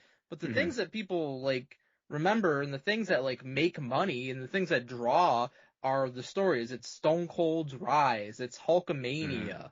It's that kind of shit. Not, oh, they had a fucking 5-star match according to one dude.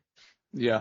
Yeah, that's a great point because, thinking about the entirety of the show, which I watched from start to finish, was my favorite moments were, I don't like the Young Bucks, but the Young Bucks coming out to set up, okay, we are now going after the Tag Team Championships against Cage and Cope, who now we are all considered 2 of the greatest tag teams of all time.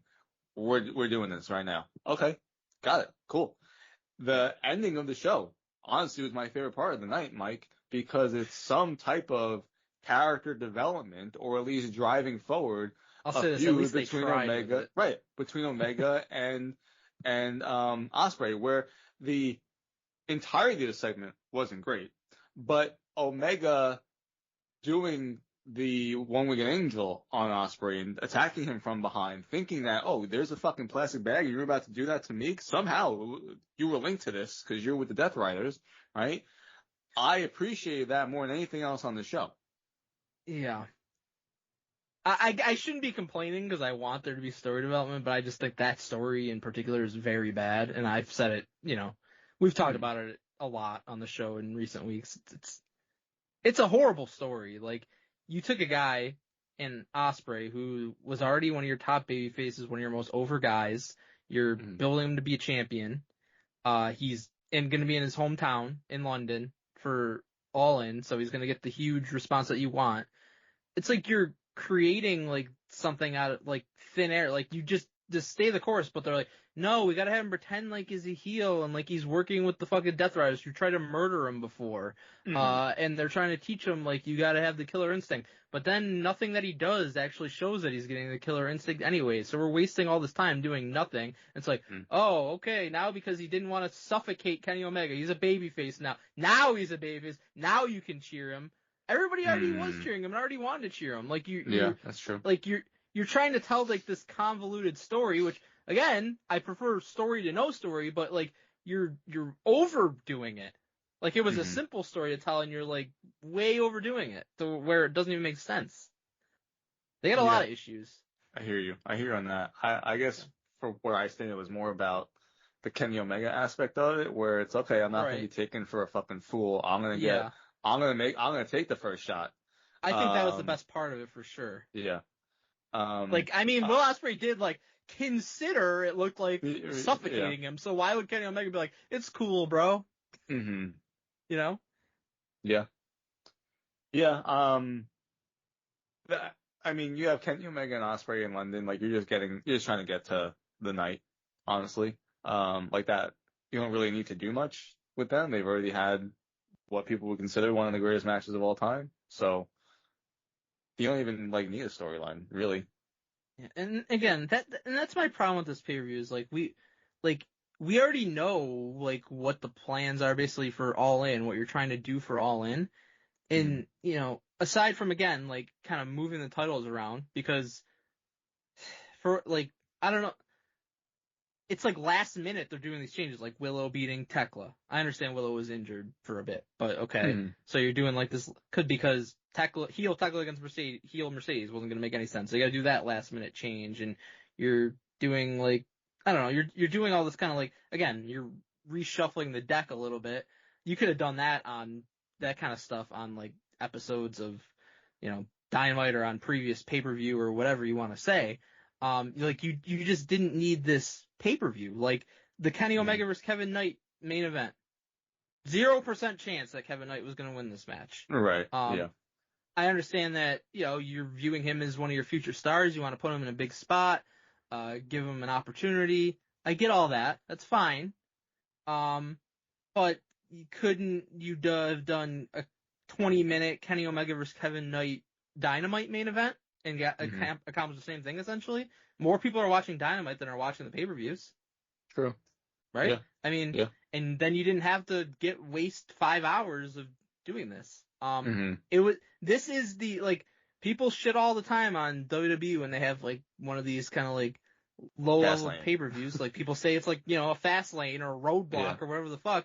That's what this was. So AEW should be criticized for it too. Like, it was essentially a meaningless pay-per-view, and they still made it 5 hours for no reason, and nobody was really caring about what's happening here. They're just looking ahead to All In. Yeah, I think the difference, especially in the past 12 years with the network, or at least moving to Peacock or now ESPN, where you might get it on your provider, where it was at most you're paying $10. Right.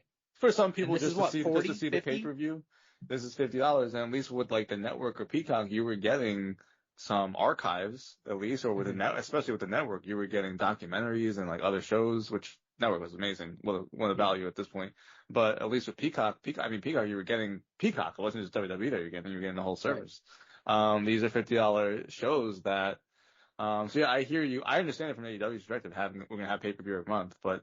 Sure. I mean, I'm sure it's monetary, and that's why they're doing it, but. I would have to hope so. I personally don't understand how they're making so much money to pay all these wrestlers, the ring crew, the venue to do it all. I know they got the TV deal, and that's the bulk of what they're making, but like, are they doing that good merch sales and that kind of stuff? I don't know. But I mean, it's like, to your point of like, if you had a TV deal, why not? I mean, maybe you should just have some of these matches, some of these bigger title changes on a Dynamite or Collision, instead of the pay-per-view. But I understand having a pay-per-view every month. I mean, that was the model, right? And so you're putting people in big spots like Kevin Knight. But to me, I guess, I think it's a double-edged sword with someone like Kevin Knight, who had the heel turn, trying to position him as a big player. But it's not like just going up against Kenny Omega and having a great match. You already know that Kevin Knight can do that. I don't think this matters really for Kevin Knight. To me, he didn't come off as like, oh, this guy's on the level of Kenny Omega because he faced Kenny. Like, that's not the impression I got out of it. I agree with you. Like, because there's never, it's like you said, there's never a doubt that he's going. Like, to me, this shouldn't have been the Kevin Knight spot. To me, this should have been. This should have been MJF and Omega, I would have thought, but. I agree with you. I mean, and if you did that, then suddenly you have a reason to care about this pay-per-view. Yeah, like, that's true. Look at the card. Like, going into it, I was like, this is not an interesting card. During it wasn't an interesting card, and like coming out of it and looking back, you're like, this didn't really accomplish much. Yeah, if they had the Kenny Omega title change here against MJF that they had on Dynamite, this would have been an exciting pay-per-view to see. Right. right? It would have propelled it to be like, oh, next time there's a redemption, I have to pay attention to this.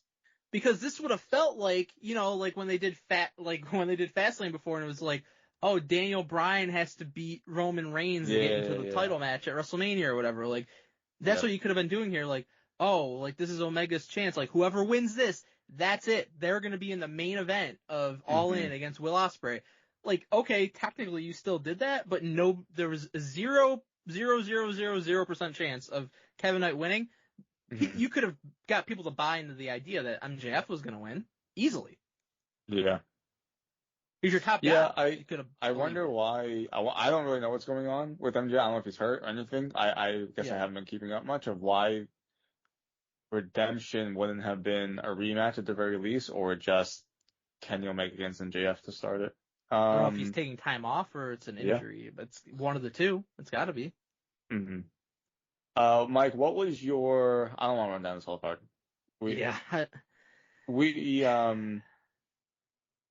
What was your match of the night? So it's a loaded question, even though it's not.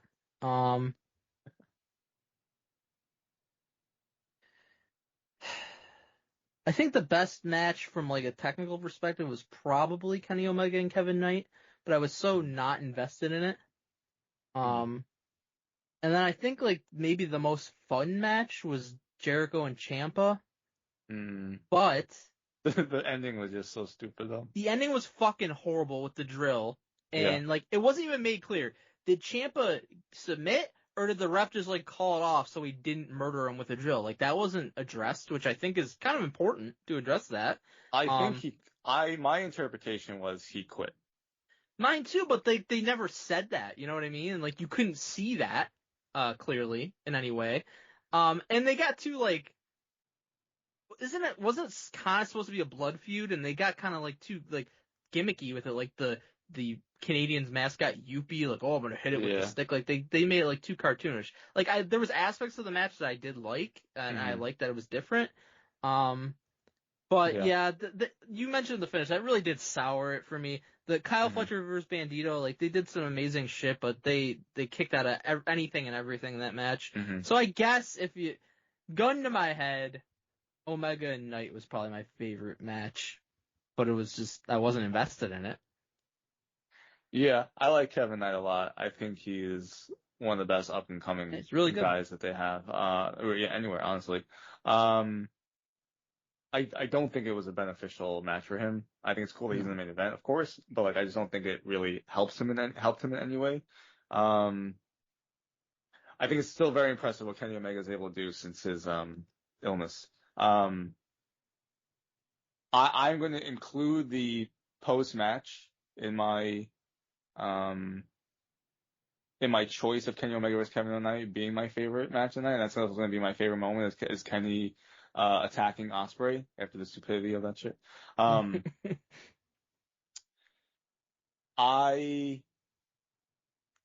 I think if you take a lot of these matches, as it always is with an AEW show, take a lot of these matches in the vacuum, there's some good things here.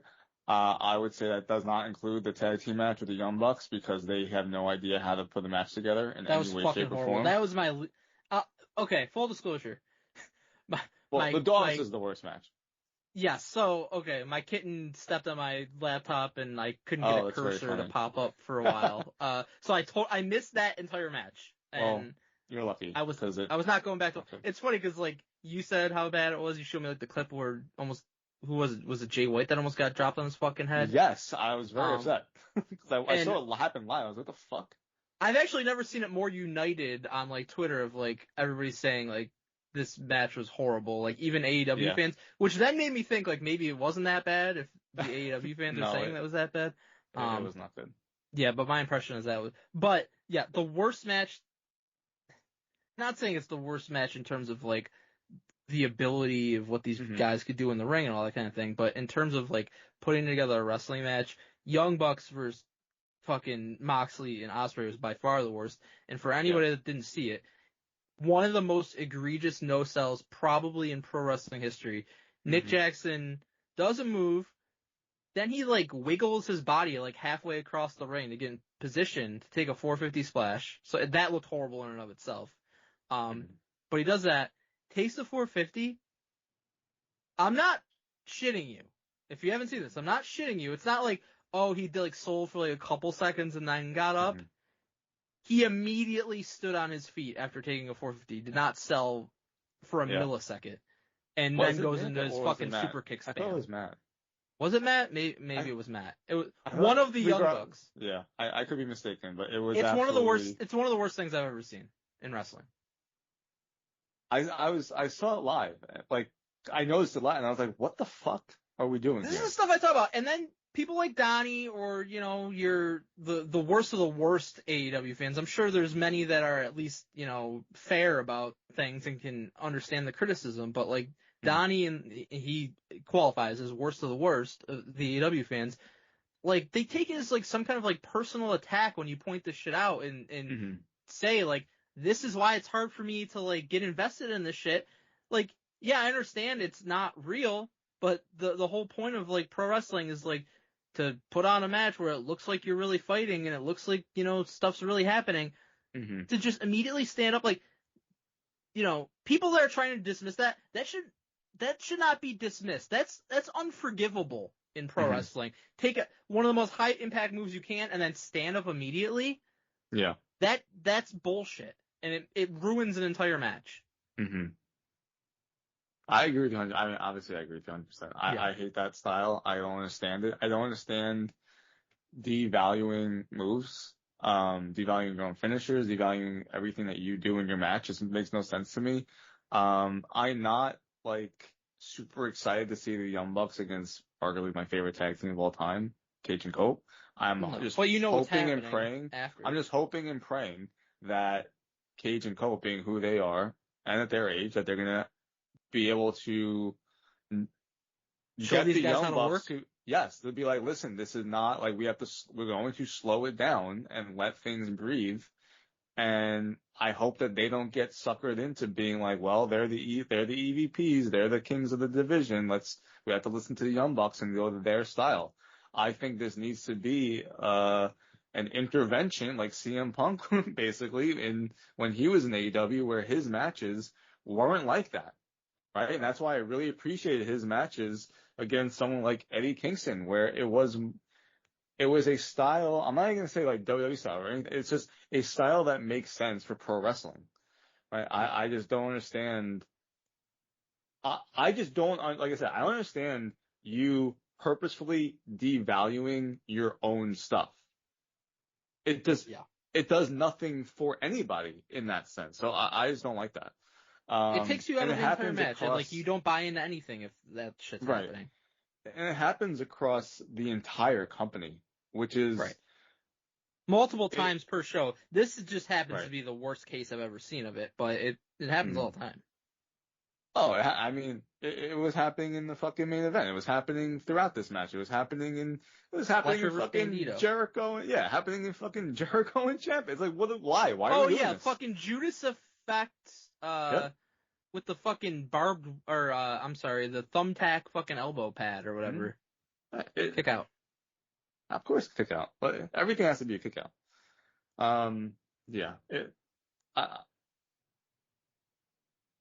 I appreciate that All In will not be starting at 7 o'clock.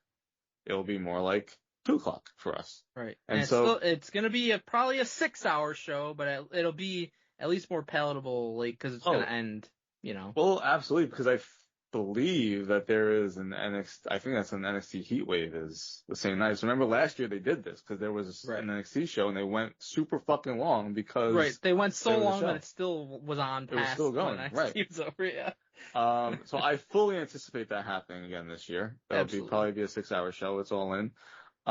Like you said, listen, for an All In, biggest show of the year, okay, I can understand that, especially if it starts in the afternoon, but they gotta get this under control. Here's the thing. Redemption's your B, C level pay-per-view. It ain't the only one. You have multiple ones like this. Yeah.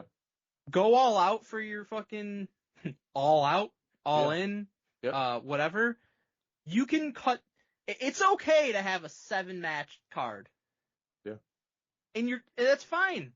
And you're still, and the people that say like, oh, I watch AEW because I'm paying $40, $50 and I want all the value. And you know what? If you don't like it, you can just turn it off and you can finish it the next day. Like, that's not how fucking wrestling pay-per-view works. You shouldn't have to turn it off. You should be able to watch the whole fucking thing in one sitting.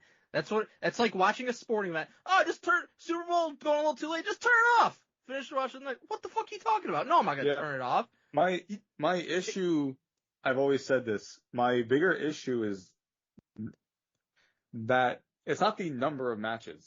The issue is that the number of matches, because everything has to be at least 15 to 20 minutes. That's when it becomes a problem. If you have matches that are 8 to 10 minutes, and my bigger problem is that people think, oh, it's only 8 to 10 minutes. You can have an incredible match in 8 to 10 minutes. I've seen many matches that I believe are fucking fantastic in less than 10 minutes. Yeah. That's my problem, is that that's why I say that there's no variety, is because everything just needs to be this fucking grueling odyssey, level of a fucking match, when it doesn't need to be. And a thought popped in my mind, like, I don't know if AEW is the one that sets the prices for the pay-per-views or whatever it is, but if they had that say in it, I don't know if people remember, like, when WWF first started expanding their pay-per-views and they were adding In Your House, like 1995, this was, adding In Your House. In Your House was a cheaper pay-per-view. It costs less than the big pay-per-views. So if I was AEW, okay, we could keep, our main pay-per-views and have the fucking 5-hour show or whatever and satiate the sickos. But you know what? How about when we have these redemption type pay-per-views, we're basically telling you, like, it's going to be less matches. It's not going to be as long. Okay, it's $30. It's $25. It's not $40, $50. And so, okay, you still feel like you're getting your money's worth, if that's what people's argument wants to be, because you're paying less. And yeah, you're getting a less, a shorter show and less matches, but it costs less. Variable pricing for your pay-per-views, just something to think about. They'll never do it, but I think it's a potential fix for, the arguments that people have about this. Yeah. I don't know. I just don't equate. Everyone's going to be different in their structure and what they want from a show, right? So I just don't think that because to me, a length of the show is not what makes the show good. Right. That's what I was going to say. I mean, yeah. I'm a gamer, so I play video games, and there's a lot of always like, oh, I want $1 per hour for my money. I'm like, I don't want that, actually. There's 2 games that are like too long, right? And they overstay their welcome. Wouldn't you rather have a game that keeps you coming back for more? Not necessarily because it's a long game to complete, but because it's got replayability. And I think you look at AEW the same way. Like, less is more a lot of time. If you have fewer matches or some shorter matches and it's not as long of a pay-per-view, I'm more apt to want to come back for more. You're going to leave me wanting more. But when I watch a pay-per-view like Redemption, which is not an important pay-per-view, and make it go 5 hours and every match is 16 minutes or longer, I don't want more. Yeah. There is no replayability to me because I saw it all. Mm-hmm. Well, that's the problem that we come back to, Mike, is that we keep seeing the same. It's essentially seeing the same show all the time. Yeah, 100%. Right. You could put everyone in different spots, but you're essentially, to me, seeing like the same exact show every time. Because there's no difference. Every show has the same amount of matches. Every show is long. Every show has, Right. You're gonna have your 30 kickouts. Yeah.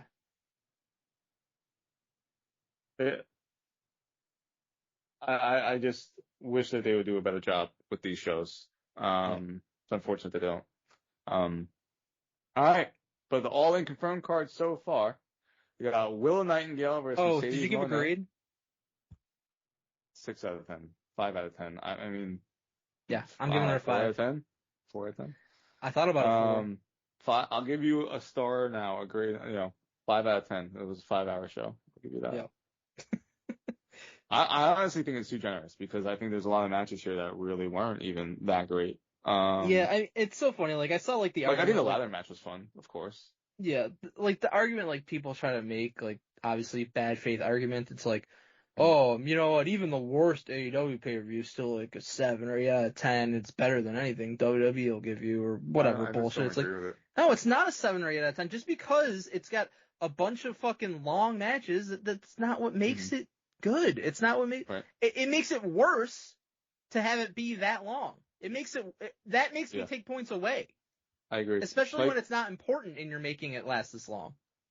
Like, I just Andrade and Mark Davis is a fucking 16-minute match, which to me, I don't think that was a great match. Right? I think was that's fine. at best a 3-star match. Kenny Yeah. Omega is your champion, who I understand is going up against a TNT champion. Kevin Knight, who recently turned heel. He's a great talent, but he went 25 minutes with a guy who is not on his level. Right. I don't think that should be happening. I agree. Doesn't need to go 25. That can be a 15-minute match. Yep. So. Nothing wrong with a 15-minute match, by the way. No, absolutely not. I'm saying like that could be an excellent 15-minute match. Mm-hmm. Especially, honestly, Mike, especially in the company where you don't want to fucking sell anything. Just go balls to the wall 15 minutes in. If you shave 5 minutes off of every match that was on this card, you save about an hour. You do. I mean, there's 10 matches. And still, every match would still be at least 11 minutes long, which you can do a lot of good stuff in 11 minutes. Right. I just think it's crazy that these matches are so long and they don't sell. Right. It's just fucking wild. This is fucking wild. So yeah, I mean, I think 5 out of 10 is honestly generous for this show because I think Kyle Fletcher and Bandito is fucking overrated, honestly. Oh, I don't think it's Melt's is going to give it 5 stars because they did a whole bunch of shit, but Fletcher has the same type of matches that Ospreay has, and you know what that means. Don't sell. Do every fucking get as many moves in as possible. Yeah. Chain them together. That's what they're more worried about. Chain the moves together, not actually like sell and tell a story and make people believe that there's a fight going on and that the match might be ending now. Yep. They don't care about that. Nope. So yeah, 5 out of 10. So all in, we got Mercedes against Willow for the AEW Women's World Championship. I texted you. I was a little, I guess not surprised is the right word, but like, I think Tekla was the one that was holding down the whole division when Mercedes wasn't there, when Tony wasn't there, and now she's just going to be in a nothing match probably, or against maybe Maya World against Tekla for the TBS champions. But even then, like, I don't know. I thought she deserved the. It's a huge step down, obviously. Right, and I thought that she deserved because of the work that she did. But we're just going to change it to Willow, who's then just going to lose to Mercedes. I'd be stunned if Willow retains championship against Mercedes. Yeah, I agree. That's a very tough break, and that's kind of the problem here too. Is like they are doing all these like last minute changes, and then you're just going to change them again. Ospreay's obviously winning at right, All absolutely. Mercedes is obviously winning, and those titles just changed hands, and now they're going to change hands again. Right. And then the third match announced so far is Cage and Cope against the Young Bucks for the AEW World Tag Team Championship. I would anticipate that this stays just these two teams and that New Day comes out at the end. Yep, I agree. I'll say this. I was shocked that they didn't have like 5 debuts on Redemption. Because I think because the contracts ran out or whatever? Right, so I was expecting like Motor City Machine Guns are going to show up. You gotta save it for All In, man. This is what they do, though. Right. Like, some of these bigger shows where they'll just have everyone come out on, we're not going to save anyone for anywhere. It's everyone. You would think you would spread it out, but. Nope. This is like, back in like February when like Ospreay came back and then like, I don't know. Swerve. Ronda Rousey fucking debut. Yeah, Swerve came out. Like, everyone just came back on this one show. Yeah. Alright, so All In. Yeah, we'll have to watch that. RIP section, Donnie is not here. RIP to Donnie, who fucking deserted everyone. He's dead to us. RIP to Mike Santana, because he's now known as Cruz Santana, which is a tribute Cruz Montana. Cruz Montana, excuse me, I misspoke. Cruz Montana, tribute to his late father. So George Cruz, and stop crying about that. Mike, RIP to... I understand if you're a fan of a wrestler, you get attached to the name, but it's the nature of the beast with WWE, and it has been for how long now? If fucking Kevin Steen had to become Kevin Owens, if El Generico had to become Sami Zayn, if Prince Devitt had to become Finn Balor, if Kana had to become Asuka, then I'm sorry, but Mike Santana is nowhere on the level of stardom of those guys. So why would you think he would be an exception to that? And by the way, all the people that I named before that all have gone on to have incredible careers, and changing their names didn't matter one bit. Yeah, I do personally think this is a little bit different and very stupid because he has appeared on NXT. That being said, I'm not Sure. going to sit here and cry about it. Yeah, I think it all comes down to name ownership, obviously. Oh, absolutely. I understand it. Absolutely. That's what I'm saying. I'm not going to cry over it. It is what it is. I just think it is a little silly, the fact that he has been on NXT and now we're going to change the name. I also think they need to stop with the someone debuts. Yeah. Oh, they're here. Oh, we know who that. Oh, what? Oh, I agree. Say the fucking name.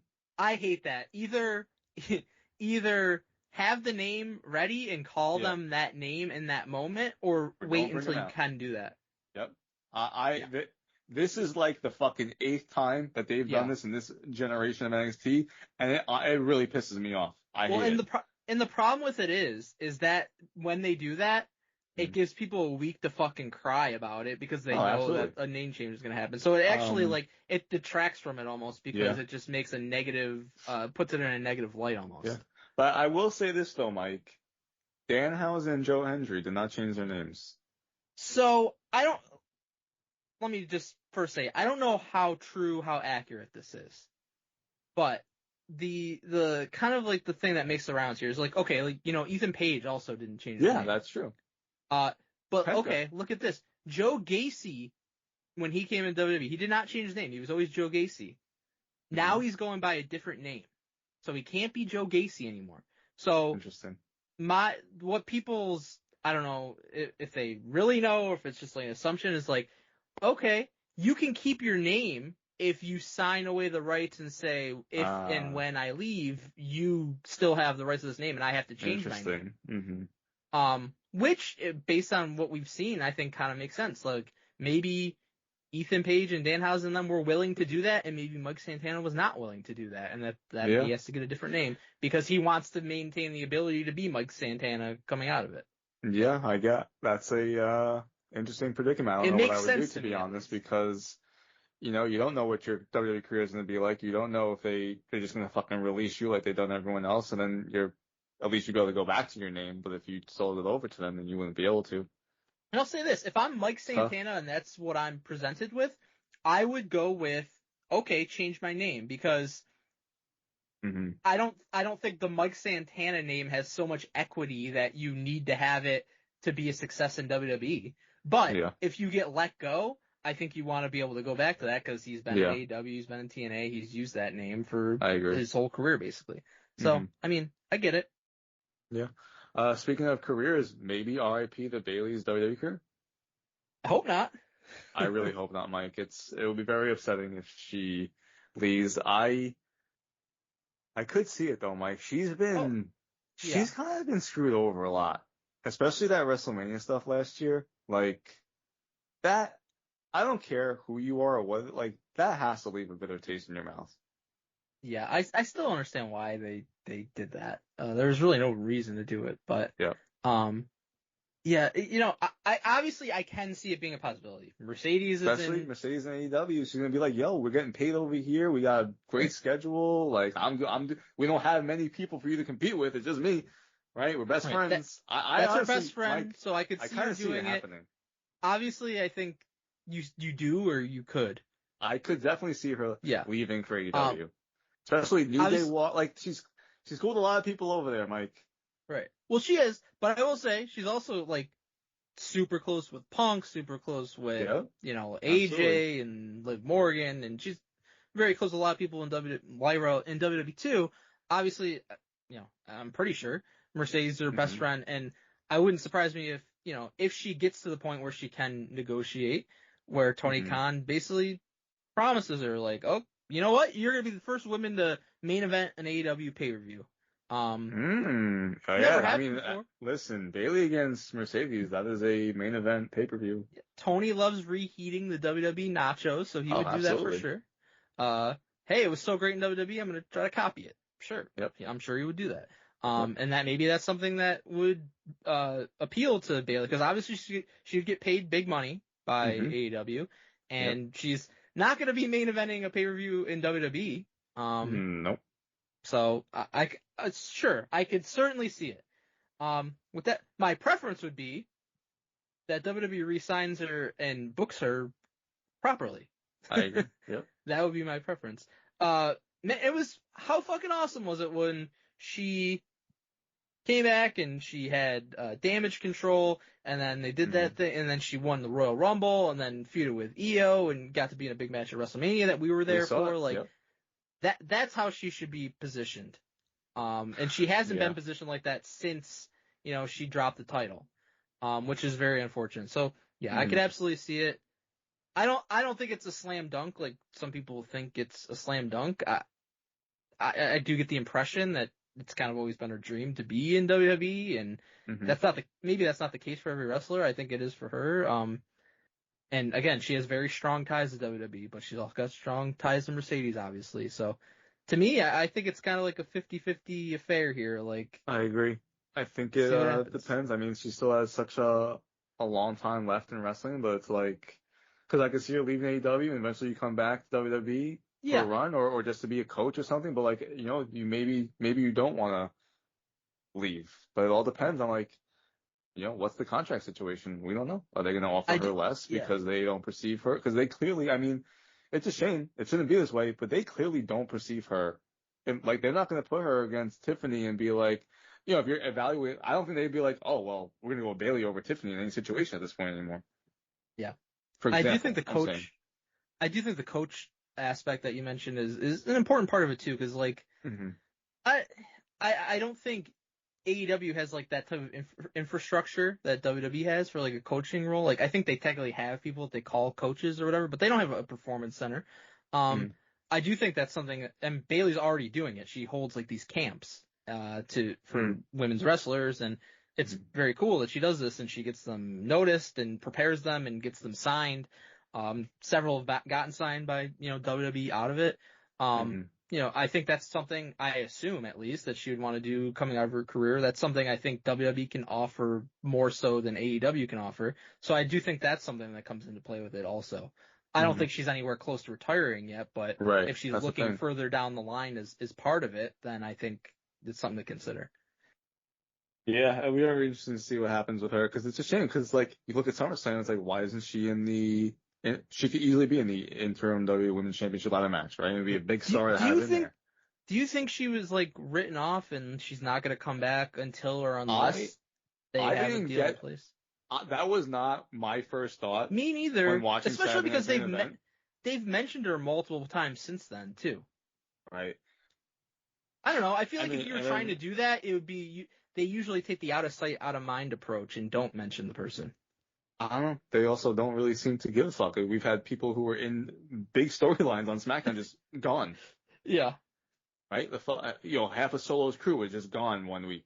Right. So they really don't give a fuck. The whole Wyatt Six was just gone. Yeah. So they don't even care. And it's fucking terrible. And I really it ultimately might not be up to like Triple H or anybody. It might be up to like TKO says this is the absolute ceiling to what we would be willing to pay her. And that's it. And if they don't, and if AEW offers way more, then she'll probably leave. It's such a shame. Like, she deserves so much better. I think she brings more value than even just her on screen, though. I really do. To me, it seems like everybody loves her. She's like the locker room leader of the women's division. I think there's like intangibles there that you have to consider where it would hurt to lose her. A bit of an R-Truth situation in that sense. We're in a different world with WWE and TKO. So hopefully she stays, or at least goes and gets big money. What she will. If she doesn't stay, she's gonna go get massive money. RIP to Sol Ruka's WIC title reign, because she lost to Raquel on Raw. I was very surprised. I was surprised also. I appreciate it because, like, first off, I don't think she should have won the IC championship to begin with. I don't think she was ready for it. I think she should have won it eventually, but it was. Right. I agree they did it too soon. Because they should have built her up, and instead you just gave her the championship and did nothing with her really. She didn't really follow it up with anything. Like you had thought her beating Becky and it was like, all right, like have her Mhm. defend the title like a lot, or put her in a big storyline coming out of it, and they didn't do that. Nope, not at all. And it's they did this with Lyra and Becky. They did like Becky's trying over here to put people over and get some Right. new stars and get the You younger. gotta follow up.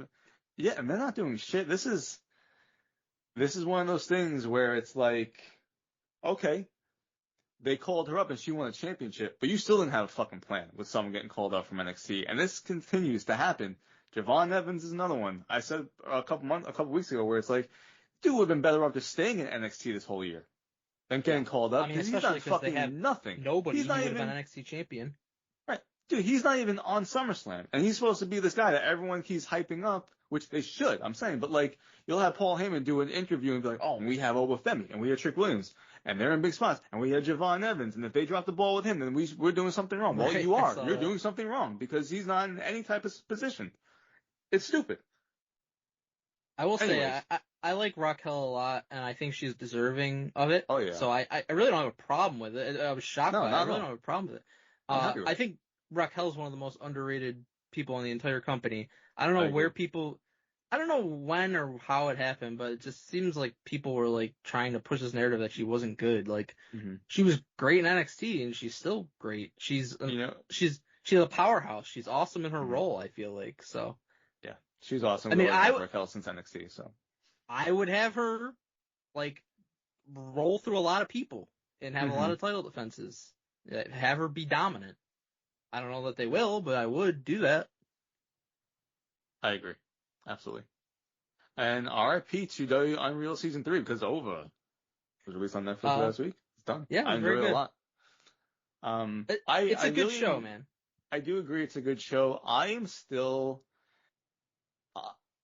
I go back and forth on if I enjoy seeing the creative process of it. Yeah. Because Especially because I think a lot of it is contrived and not really like these conversations that they're having about stuff. Like, I don't know. I just feel don't like think it's we all know it's booked. I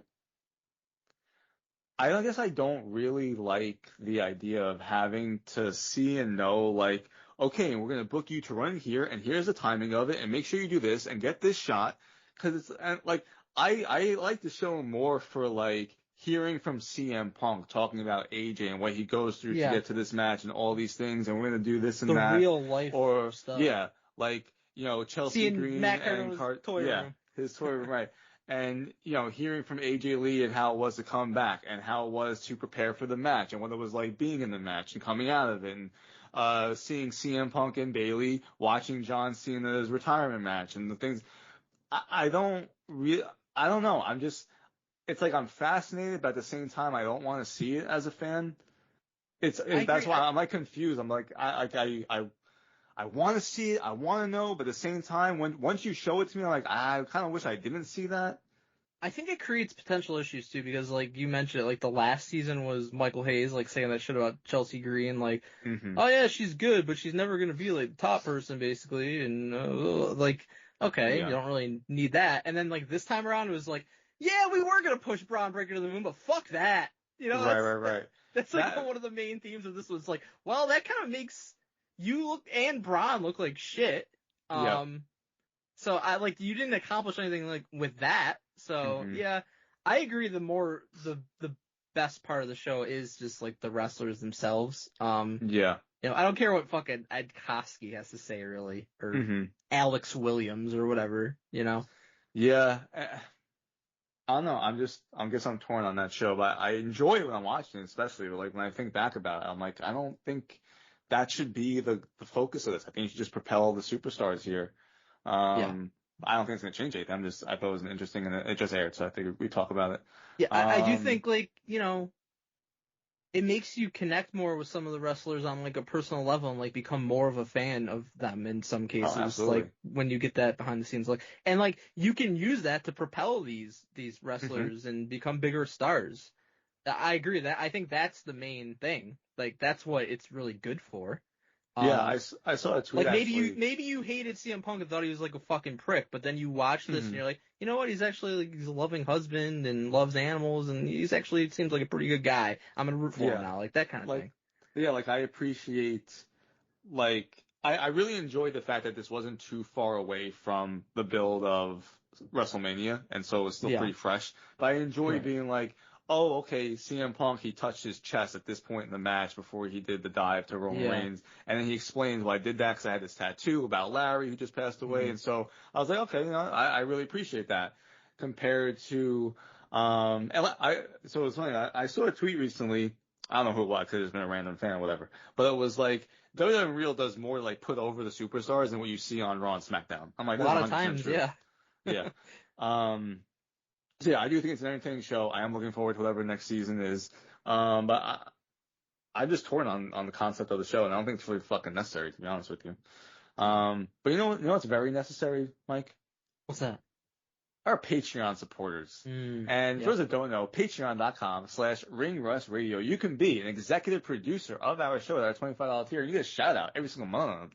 Like George Cruz, our good buddy, buying all the t-shirts because he wants us to do a t-shirt bracket because we're going to hold Donnie to his word, even though he's a fucking liar. And he abandoned all of you, by the way. That's facts.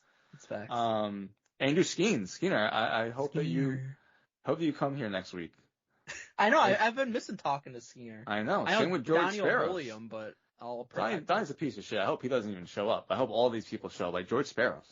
We haven't heard from him in a long time. He definitely hates us. Jim Del Chapo, though, just on his summer yacht, he doesn't give a fuck about us anymore. He did almost essentially promise that he was going to come on the show last time, and then he didn't.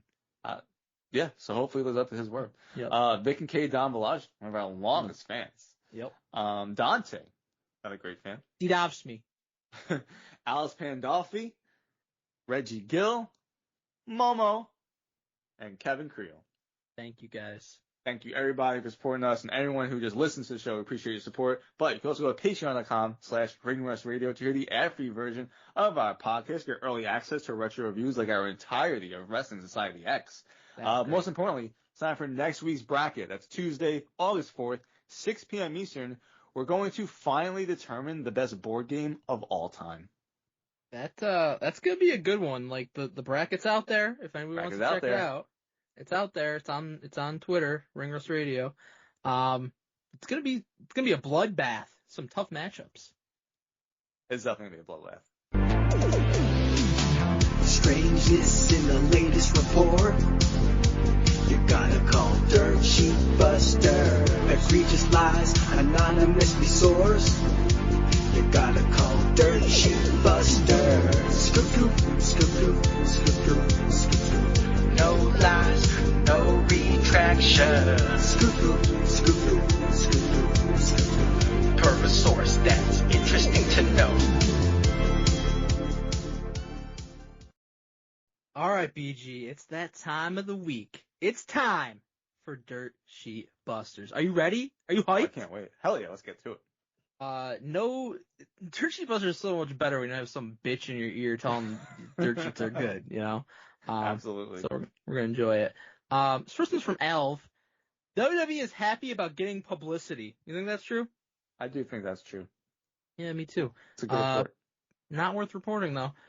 F4W Online's Brian Alvarez said people in WWE were really excited about the end of Saturday Night's main event and the final segment with the NBA stars because it's going to get them on ESPN and they love that association. No shit. Oh, you mean that partnership that they are fucking contractually agreed to? Yes, that one. Okay, got it. And by the way, I actually heard him say this and he said it in such a condescending way, by the way, like, yes. WWE, they were really excited about this. It's like, yeah, as well they should be, as well as AEW would be. Again, right. As I said before, if they were able to get fucking Jalen Brunson and Karl Anthony Towns. Let me tell you something, Mike. If you had the opportunity to get the world champions of anything, basically, yes, on your show, you should probably take that opportunity. Yeah. Probably a smart idea because it's going to get you on, it's going to get you on the front freaking page of USA Today and on ESPN. I just don't understand still complaining about this. Lawrence Taylor fucking main evented WrestleMania. It's right. Okay. And I understand WWE does the celebrity connection more than anybody, but like, it's kind of like how they became popular. AEW's had countless celebrity involvement as well. I mean, Right. let's not pretend like that doesn't happen. The fucking Yeah. Costco guys have a match on the majority of the pre-shows WCW and take did up it. TV time. But yeah. Next one's from WrestleVotes. BG, guess how many matches are going to be at SummerSlam? Oh man, 13 to 14, like they always have. So this one's not on here because of inaccuracy necessarily, but we're going to really break down the stupidity of this. WrestleVotes Radio on Fightful Select says ESPN is expecting the final SummerSlam lineup to feature 12 or 13 matches spread across the two-night event on August 1st and 2nd. Okay, so right now it's 12 matches. It looks like it's just going to be 12 matches. Last year going into it, it was 12 matches. It ended up being 13 matches because there was a Money in the Bank cash-in. That's very funny. So basically what they did was like, all right, last year it was scheduled for 12, ended up being 13 because there was a cash-in. So we're going to say 12 or 13 because like WWE could go either way with that, and then, hopefully we're right. This time it was right, but it's just like, it's never because they have like a scoop about it. It's always because they're just basing it off history of what happened previously. Smart. Yeah. And sometimes they get that wrong. I said 13 to 14. Excuse me. I'm very wrong. I believe they got it wrong with WrestleMania. They did. Earlier this year. So they laid down another bunt, and this one got the runner over, but it's not always going to be that way. This from TMZ Sports. BG, WWE's trying to set up Tom Brady versus Logan Paul, per our eyes. Yeah, I believe this for months. They've been doing this. Yeah. By the way, this is after Tom Brady slapped Logan Paul at Fanatics Fest. This came out after that, okay? Right. Tom Brady and Logan Paul may be done flipping each other off from the crowd. The next stop could be a WWE ring. TMZ Sports says WWE has been holding ongoing conversations with the 7-time Super Bowl champion, creating the possibility that Brady could come face-to-face with Paul at an upcoming event. It's not clear what WWE has pitched, how physical Brady would be willing to get, or whether the talks will lead to an actual match. Okay, so no information. Still, the timing is hard to ignore after Brady and Paul spent the weekend taking their feud to another level. Okay. Yeah. It's been obvious for months. Since February. That they've been building something with the whole flag football thing. With Tom Brady going on Logan Paul's show saying WWE superstars are fucking shit and NFL athletes are the better athletes. Right, and they did all that. And then they had the flag football game, and now they were doing all this shit at Fanatics Fest. And now, only after all of that, TMZ Sports can tell us that, WWE's been in conversations with Tom Brady. Like, no fucking shit, dude. Like, we can all see that they're obviously building towards something here. Yeah. But the beauty of this one is like, don't know what or how or where or what. Or when. Yeah, it's like, okay. Well, so then WrestleMania? Yeah, probably. In Saudi Arabia? Yeah, Saudi Arabia. Yeah. NFL huge over there, I guess. That is true. That's where the flag football thing was supposed to be, and then there was... Right. Yep. Yeah. Then there was, like, the fucking war going on. Mm-hmm. Yep. Next one's from Fightful Select. Sean Sapp says some absolute nonsense about Conor McGregor and Roman Reigns. I believe it. Yep. As he oftentimes does. Mm-hmm. Conor McGregor's one-word response to Roman Reigns may not have been the insult many fans believed it was. According to Fightful Select, sources within TKO told Sean Ross Sapp that McGregor was well aware of who Roman Reigns is when he replied, "Who?" to the WWE star's White House post. Instead, those sources believe the former UFC champion was simply promoting, and I quote, corporate synergy in his own unique way. The backstage relief puts a different spin on one of the week's biggest crossover moments. That makes no fucking sense. That's so funny. How would saying who about one of TKO's biggest stars be promoting corporate synergy in any way? That's the opposite of promoting corporate synergy. If you're saying, like, promoting corporate synergy would be like, oh yeah, I know Roman Reigns, WWE champion, I would slap the fucking shit out of him. Okay, that's something. But saying who is just like, you're totally downplaying it. That's not corporate synergy. It's completely opposite. Definitely not ideal. No, that's fucking stupid. Like, what is this report? He's got it. Listen, this also happened like a month ago. Yes. And it's happened like in the past with Conor McGregor before too. Like, he always does this. Even before like TKO was a thing, he's like kind of shit on wrestling in WWE. So True. what are we doing here? Next one's from Gold. Remember you sent me a thing and it was like all written out as Turnbuckle? Yeah. You're like, oh man, did they rebrand? Guess not. They're still Turnbuckle. Okay. Somebody So was is this adding Turnbuckle the Gold? fucking vowels unnecessarily. That's what happened. BG, how about that Brie Bella versus JC Jane match? I don't know that one.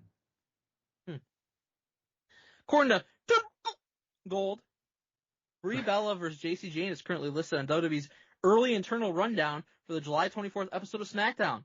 While the company is yet to officially announce the match, it's scheduled following last weekend's championship match. Wow, Huh. You know what? I read this and I was really looking forward to some Brie Bella versus JC Jane action.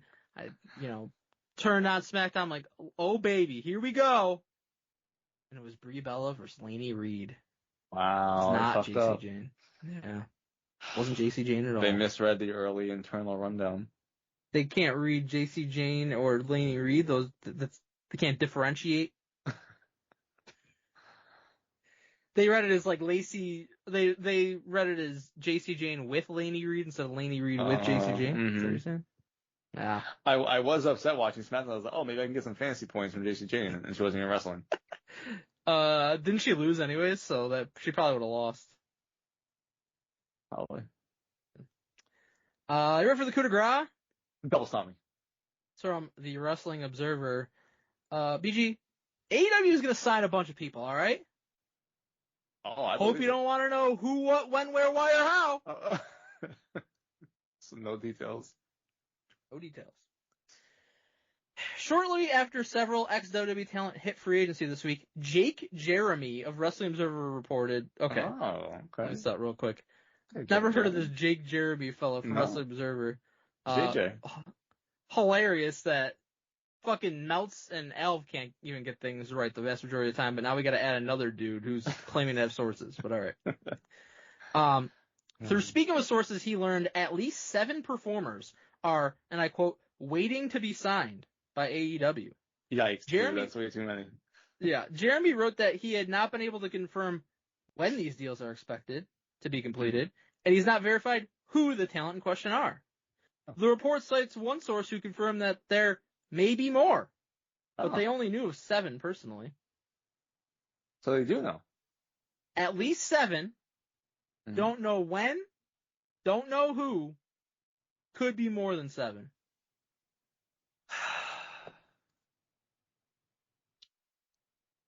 Hey, we know that AEW signs a shitload of WWE wrestlers all the time. Yeah. You don't gotta tell us that. Absolutely. I gotta be honest with you, Mike. You signed 7 people to this roster. You shouldn't be doing that. You shouldn't Too many be, people as is. You shouldn't be signing hardly any. I mean, I Yeah. understand like fucking New Day, but Yeah, New Day. you already got people on the sidelines who you would think should be in spots. That's wild, man. What a report. Yeah. I Yeah. believe it though. I mean, I believe that they're going to sign a bunch of people, Yeah. but it's fucking laughable to say that and then say don't know when or who or what the deal is or whatever. Great job, Dirt Sheets. BG, how we do?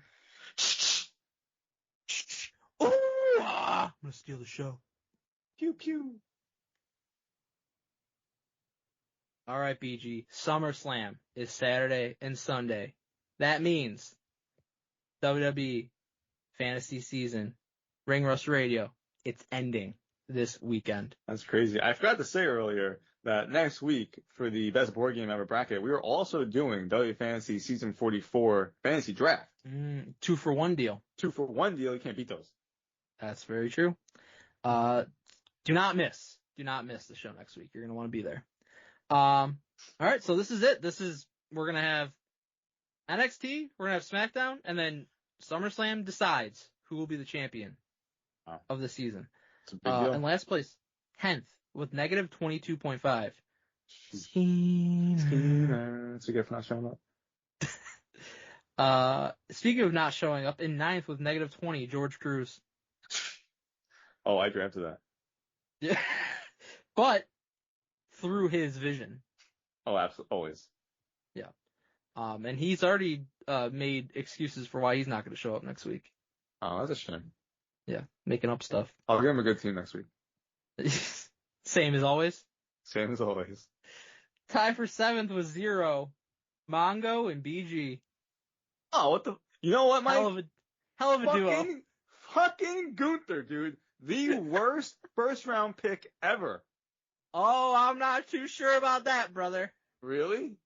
In 6th with 20, Big Money Mike. Oh.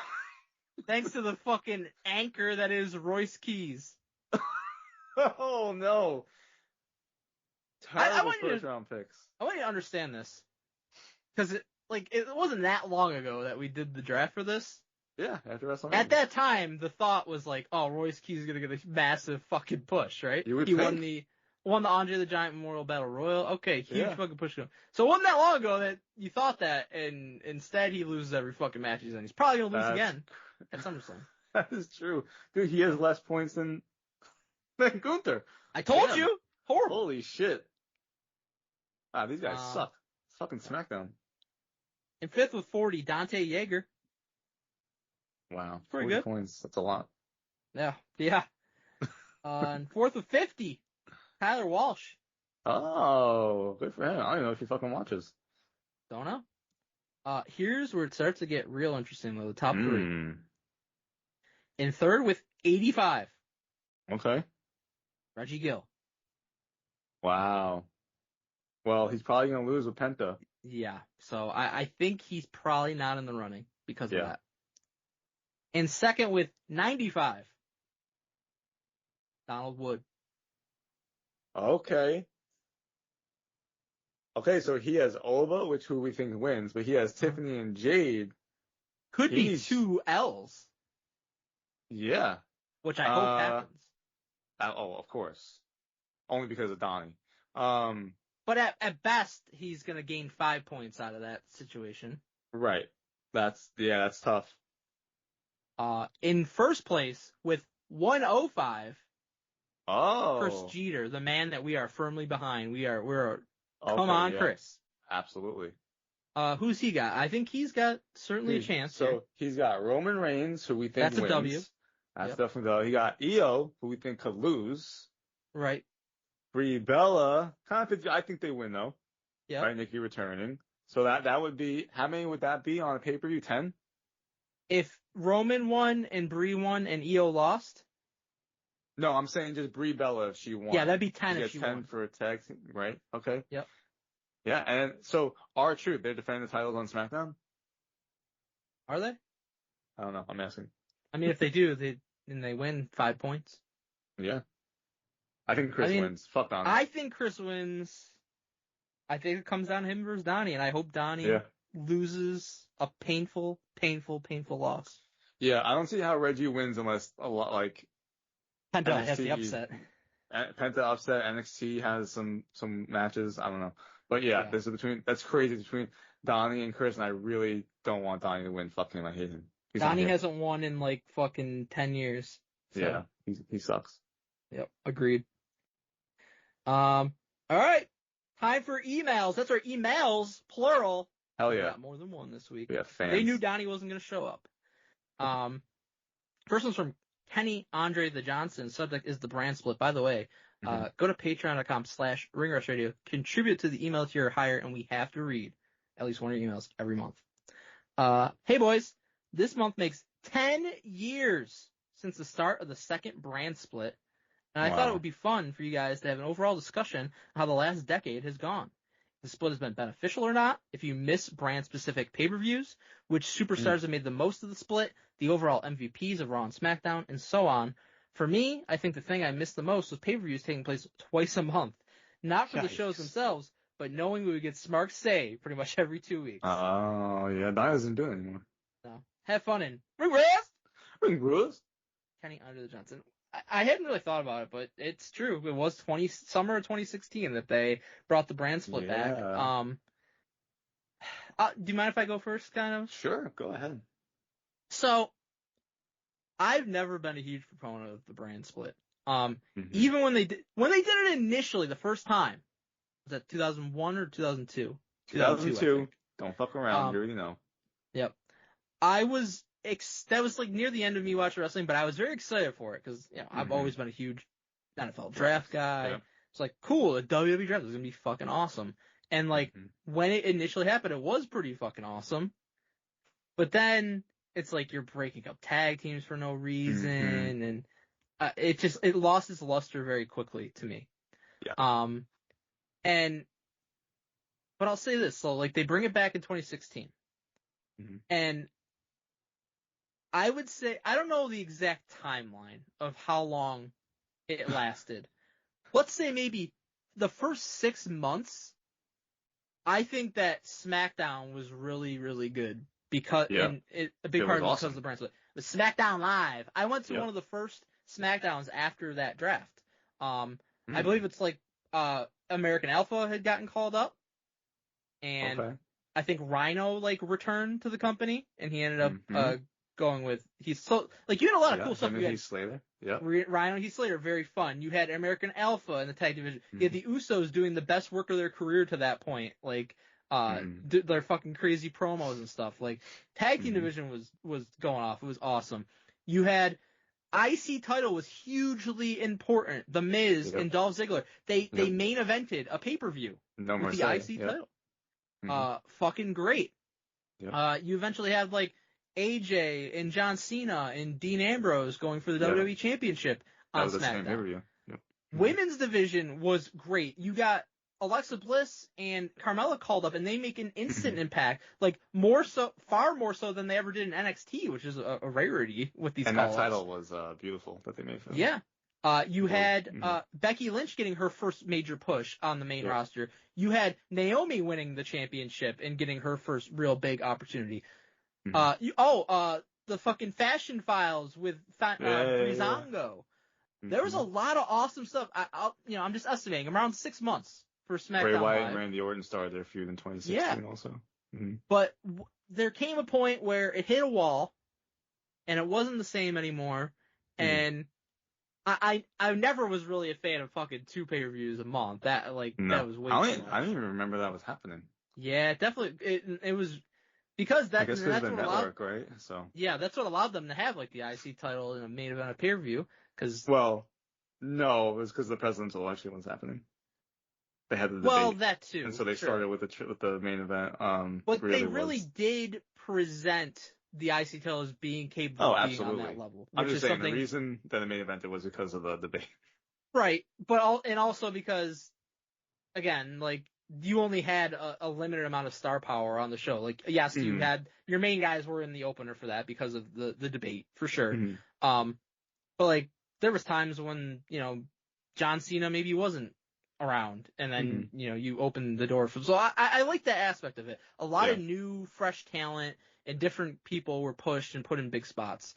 But eventually that novelty wore off, and ever since then I feel like the brand split's been useless. And I think it's gotten to a point where like the brand split technically exists, but it doesn't really. And I think it's fine the way it is. I think it's fine. It exists, and it's meant to just like kind of like this is pretty much the home show for the guy. But if we need to move him over, do something else, we can, and it doesn't really matter. So I think a loose brand split is better than a fucking stringent brand split. Because I like the idea that somebody can appear on a show at any given time, and I think it is pretty much like that now. But in terms of like having the brand split be like this guy can only be on the show no matter what, I think it worked for SmackDown for a little while, and then it didn't. It never really worked for Raw, because I remember Raw being complete shit at that time compared to what SmackDown was for that 6 months. So basically, you got 6 months of one of the shows being really good and compelling out of that 10 years. And Raw was 3 hours at that time. That never helped. Never helped. And it was always weird. It's like, all right, because we have an extra hour, we have to have more people on here. It just, and because SmackDown was only on to book like fucking 90 minutes of a show, it was so much tighter, and there was a lot more character development happening. You did have the friendship between Jericho and Kevin Owens. I think this is around when Enzo and Cass get called up. Yeah, that I was want to say. Raw, right? Yeah. Right? Yeah. And so there were some good things, of course, but like everything that you said about that version of the brand split, it's mostly related to the greatness that was SmackDown for those several months. And we did get a good Right. Survivor Series, I recall, at least like Mhm. the Raw versus SmackDown. And I remember the following year was the Invasion with Kurt Angle, fucking On the calling up the walkie-talkie. troops. Yeah, like we had some amazing moments, and I always Right. appreciated those times of that war. We didn't have a brand split. We never would have got that Becky Lynch getting bloodied by Nia Jax and that whole thing catapulting her. So The good catch-up. things did definitely. Good things definitely came about from it, but I am like you when they first introduced the brand split in 2002. I was like, okay, pretty cool. But when immediately waking up the next day to hear that the Dudley Boys were split up and like And then doing APA like was split draft up picks and like on WWE.com and yeah, shit. I immediately was like, okay, I don't really like this. And then I think now it makes even less sense because, like you said, we've seen the build up to SummerSlam. There's people on all these different Royce Keith and LA Knight and Solo Right. Sikoa. They're all on SmackDown and intermingling. The Usos are on SmackDown when they're supposed to be on Raw, and everyone's just everywhere. Danhausen's on every fucking show because he's so popular right now, right? We're exposing everybody, and so to me, I don't even think there should be a brand split. I have enjoyed the GMs of Adam Pearce and Nick Aldis, as we said earlier, but just make them both GMs then, because like I just don't see I understand why they do it, which is essentially to like sell a network. You're going to get these superstars, and the other network's not going to get these superstars. I mean, I think it's fucking stupid, to be honest with And you. I also understand the why they do it, but I fans think it's can stupid. like, if a fan is buying tickets to Raw or SmackDown like 3-4 months in advance, Mm-hmm. they can have like an overall expectation of who they probably will see. I guess so, but to me, I get, mean, when we grew up in the Attitude Era, it's like, well, you're going to get the guys here's our superstars, and it's like, well, when the time comes, say someone might be hurt, someone might not be able to make it, but you still have Right. all these other people, as opposed to being like, well, I always hated the fact of like, because I went to right after the brand split happened, I went to a house show. It was right before the Backlash, that 2002. And so we essentially saw like the Backlash pay-per-view because it was a Raw pay-per-view. So we essentially saw all those matches, right? Like Right. they had like Undertaker and Stone Cold were mixing it up. And Brock Lesnar and the Hardy, like we saw everything that like happened at Backlash, but like 2 days beforehand. And it was like, wow, this kind of sucks. I can't see fucking Kurt Angle. Right. And like to what you're saying about, oh, at least you know in advance who you can see. It sucks knowing who you can't see. Yeah. And that again, but that's why I think I don't like a strict brand split. I think this one's fine because it also is like, it's changed. It used to be guys were on the road and they were working 5 days, 6 days a week or whatever. And now they essentially work 1 day a week. Yeah. Or, if they are Danhausen and they're making both shows or whatever, okay, they work twice a week. So I'm okay with a guy being like, okay, he's usually going to be on SmackDown or he's usually going to be on Raw, but I like the aspect is like they can be on anything. So absolutely. There still I'm can saying, be like, that element of surprise with, some guys or whatever. To me, I think you just get rid of it. Yeah. I don't see the need for it. But again, I think it's just a case of like the wrestlers always, for the most part, being able to know their schedule. I think that's part of it. No, I think it's more of a logistical thing than like anything for the actual product, if you know what I mean. That's fair. That's definitely fair. That's a good point. I think that's why they do it now. Yeah, makes sense. But yeah, a hard and fast fucking brand split though, no. No, and especially because like we've had drafts and they're fucking terrible at them. Yeah. And this year they didn't even do one. It's not a because real they're so draft. bad at it. Yeah. If they did a real draft that like we've talked about on this show and made it something that was really cool, I'd be much further into it than how I currently am. Right. But I'm glad they've stopped doing it because they've shown they can't do it. So yeah, that is absolutely. It's better than don't. MVP of the brand split era though, I'll just say Roman Reigns for like fucking dominating SmackDown for years with the Bloodline because they were essentially, SmackDown. They would again once in a while appear on Raw, but they were during like the pandemic and then coming out of it and the run with him and the Usos and Solo and Sammy, that pretty much all happened on SmackDown.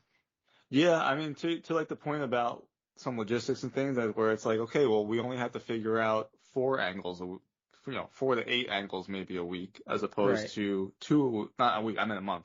But it's like where, if you were in like, the Attitude Era, where it's like, okay, we have to book for Raw for Stone Cold and The Rock and all these guys. Now we have to figure out what the fuck we're going to do on SmackDown. Whereas now it's like, okay, well, next week we can figure that out, where it's only, you have to book so many things for so many people, as opposed to doing it twice a week. So I get it. So to your point though, yes, Roman Reigns, I think you can extend it to, during the pandemic with Bayley and Sasha Banks doing some of the best work that there was. Becky Lynch being a fucking superstar from this era. Main eventing WrestleMania because of that moment of having a brand split where she became the most popular person. Yeah. Like you said, the Usos versus New Day became one of the biggest fucking rivalries. There's a lot of people that I think really definitely benefited during this time. Like you said, the Miz and Dolph Ziggler, fucking talking smack, right? Because of the brand split, we brought that in. Now you have Miz and fucking Daniel Bryan going at it. Santa Rhino was fucking hilarious. Heath Slater for, like you said, during that time period, I got kids. Like, I got kids. Some people really made the best of this time. Right. If there was no brand split, I don't think fucking Heath Slater and Rhino would have been getting the time of day. You know? Definitely not. I do miss a lot of those. It's crazy thinking back like 10 years that like the Fashion Files was such a big thing. Yeah. I just don't know what it is. Like, for whatever reason, all these things came together to make SmackDown like so entertaining for a period of time. Like they were doing weird shit too. Like, remember they brought back the Headbangers for like a short period of time, right. And the Spirit Squad for like a short period of time, and they were just doing random shit, but it was entertaining. Yeah. But I mean, Sami Zayn came up during this time. Yeah. Right? Like Kevin Owens too. Kevin Owens became champion. Finn Balor was champion. Yeah, right. Right. I understand. Like that was like the 2015ish and the 20. Well, like becoming like who they are. I feel like this was during that time period. Really, like Sami Zayn becoming like the what did they fucking call him? He was like the instigator, not the instigator, but it was something like that. Oh yeah. Didn't they? Because he was dressed in like all. He was dressed in like all like camouflage, and he was with like Nakamura for a bit. And he had like segments with. This is like right before he became part of the Bloodline. Yeah, he was basically like a manager for a while, but it was actually entertaining. He had a segment with Brock that was fucking great. Yeah. Yeah. So I do think that, and it definitely helps that SmackDown is only 2 hours compared to Raw, which even on Netflix is 2.5. And so it's just it's a teeter because like when SmackDown goes to 3 hours, like this is fucking brutal. Exactly. Right? I mean, 2 hour SmackDown's so much easier. Man. Right. It's just they've clearly shown that 3 hours is just way too much to book. You can't do it, and 2 hours has to be the way to go. And even sometimes on Raw, where it's like 2.5, like there's times where I'm looking at Raw, I'm like, all right, like let's wrap this up. It's just so hard to have a compelling 3 hour like weekly show. Yep. All right. Interesting. The brand split. Get rid of it. Next email comes from Andrew Elias Sampson. Subject is AEW Redemption. Oh yeah. Hey there, boys. So I'm sitting here with my pirate hat on, watching this AEW pay-per-view Redemption. Redemption? More like, I don't understand this. Redem me? Am I right? I don't know. Redem me? I don't know. I don't get it. He's gonna yell at me, I'm sure, on fucking Facebook. I don't understand what the fuck that means. I was amazed about the amount of no-selling, the Young Bucks with a quote-unquote concussion, taking all the headshots and bouncing right back. We could sit here and go match by match, and the amount of ridiculousness and cartoonish bullshit. Backslide to defeat Thekla. Fuck out of here with that. That was such a flat finish in that match. Yep. Weird. Hopefully Donnie has already left for email section. He wasn't even here the whole show. Never showed up. So, Brandon, Mike, what are some of your most egregious no-selling matches you have seen in recent memory?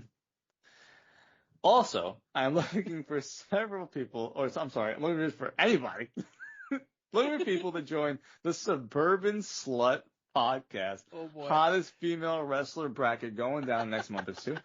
This is in honor of the one and only time Triple R tried it and it quickly turned from best wrestler to hottest wrestler and deemed too sexy to be released.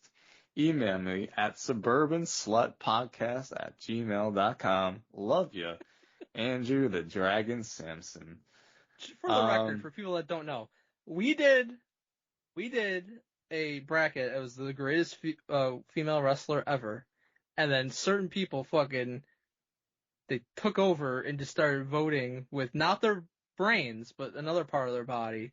And it got to a point where it was very disrespectful towards women. And we, as people who are very respectful towards women, decided to pull the plug on it. Yeah. And what Samson's saying is he just wants to do a redo of that on the Saru and Slut podcast. Yep.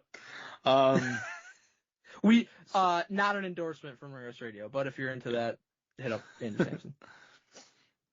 Yeah, if you want to be a podcast slut. Just like the Lariat Lounge. There's a plug for you. Wow. Built a brand behind our backs. So he has here the most egregious no selling in recent memory. Now, to me, as we said, the other night's really recent. Right. As I said all along, AEW pay-per-views blend together. There's so much fucking no selling in this shit all the time, every week, every fucking month. New Japan has it. So it was tough to me to even try to like recollect some recent memory. I'm going to go the one that has always irritated me because it's one of my favorite finishers of all time, for arguably my favorite wrestler of all time, Mike. And that is that WrestleMania. Triple H pedigrees the Ultimate Warrior, and he gets right back up. Fuck him. Fuck that shit. Yeah. So not recent memory, but one that really stood out. As far as no selling, I fucking hate no selling. And as I watch some older wrestlers, we've done some like old pay-per-views, seeing like the Ultimate Warrior, Hulk Hogan. I saw one the other day. It was fucking like Tatanka. Fucking just no selling at the time. I'm like, what the fuck are we doing? Why are we doing this? Who decided this was a smart thing? I absolutely hated during Redemption. It was Kevin Knight and Kenny Omega got into a fucking sparring match between each other, boxing. Yeah, that was random. They're just waiting for. I always hated this. I always hated the boo spot. WWE does it too. Yeah. A lot of the main event spots, and like Roman Reigns will get into it, John Cena will get into it, all the guys basically get into it. And it's like, do you not understand how dumb you fucking look doing this spot? Like, everyone just thinks, right, that in itself is so fucking stupid. You're just proving that you can't fucking throw a punch, because it shouldn't be that way, that you're just fucking standing there waiting for someone to hit you, and then someone hit them, and they don't fucking do anything. Like, everyone just, the issue is, not the issue, but everyone, I'm not going to speak for everyone, but I always think about the Forrest Griffin Stephan Bonner fight from UFC Ultimate Fighter 1. And it was absolutely unbelievable. These guys were just fucking throwing punches, and their faces are all fucked up, bloody, this and that, and they just stood there, Mike, and fucking did it. Mm-hmm. But that is such a rare thing to see in UFC and boxing. I mean, most of these fucking fights are just like throw a couple punches and then back away, you know? Right. And so it's like, to see it in wrestling, that one spot takes me out of every single match, every single time they do it. I fucking hate it so much. And beyond just like actual moves, like a fucking 450, you're gonna stand right back up, a pedigree, you're gonna stand right, like seeing that one spot, always, I throw my hands on that. I'm like, you guys are fucking idiots. Yeah. There's a laundry list of recent ones just from AEW alone, and we talked about it before. The no selling of the 450 splash by the Young Bucks, one of the worst things I've ever seen. But you know, we already talked about that. Another one that was very recent, I think only a couple pay-per-views ago for AEW, and I flipped out on the ensuing episode of Ring Rust Radio, was that Ospreay and Moxley match where Ospreay had just recently come back from neck surgery. I remember that spot. The story you're telling is like his neck is all fucked up. And Moxley did all this insane shit to him, like multiple Death Rider fucking DDTs, dropping him on his fucking head on the steps outside the ring and all this. Will Ospreay is in absolute fucking convulsions, like damn near dead outside the ring. Somehow beats the count into the ring. Immediately upon getting back into the ring, takes a fucking DDT on the top of his head, kicks out at one, I'm pretty sure. I think it was at one. Doing his fucking fighting spirit bolt. It is the most disgusting shit I've ever seen. And this is why I do not rate Will Ospreay as a great pro wrestler. He's a great athlete. He can do some amazing things. I don't take that away from him, but in terms of like being he's almost a bad pro wrestler in my mind. I know like Meltz thinks he's like the greatest of all time, which is hilarious to me, but because he does shit like this all the time, like that's like the most egregious example, but he does stuff like that basically in every single match that he does. I can't buy into him, and I think he's not good. Like I would never want him as like a main event player in my company if that's the way that he was going to wrestle, because to me that's shitty wrestling. I agree 100%. I hate, something I really hate is, I'm just going to use an example. Like, so many people do this, but I caught my attention last month at Night of Champions. It was Liv and Io, and I'm pretty sure it was Liv and Io, and Liv was working the knee, and so Io was selling a knee injury basically throughout the match. And then it's like, okay, then she just hops up and does like her moonsault. And I'm like, why? Yeah. Why are you, I hate when they do that. It's like, just sell the fucking, like do you some. You can do it, but you gotta like, you should limp and kind of like make it look like it's a struggle to do it. But like, if you're just like, it happens all the time. That's what happens all. I just hate that. And it's like, if you're the high flyer and you're doing this move, then do a different move. That like, it just irritates me. I hate no selling. To me, it's so important to wrestling that to buy into the match that you are going to believe that these matches, that these moves mean something and like are doing some type of damage. I just wish things were different. Yep, world we live in, unfortunately. Great emails, guys. Thank you so much. BG, thank you for being here with me this week. This was so enjoyable. Like, I'll be honest with you, I love doing stuff for the listeners, and I love the community that we've built with Ring Rust Radio over the years. So that's what keeps me coming back to the show every week. But when I know I gotta talk to Donnie for hours, it's really tough to get myself like excited for the show. Knowing that he wasn't gonna be here, I was very excited for the show, that we had to actually talk about wrestling in nuances and stuff where Donnie would cry and go, "Oh, we gotta move on." It was nice to be able to actually just have the conversations. And I hope the listeners enjoyed it too. Yeah, I agree. It was a great conversation, Mike. Donnie is the fucking worst. I hate him. But we will all be here next week, August 4th, 2-for-1 deal, WWE Fantasy Draft Season 44, and the best board game of all time bracket. Oh yeah, hopefully Donnie doesn't show up, but even if he does, we hope to see you there. We'll talk to you guys next week. I want to talk to you about WWE Unreal.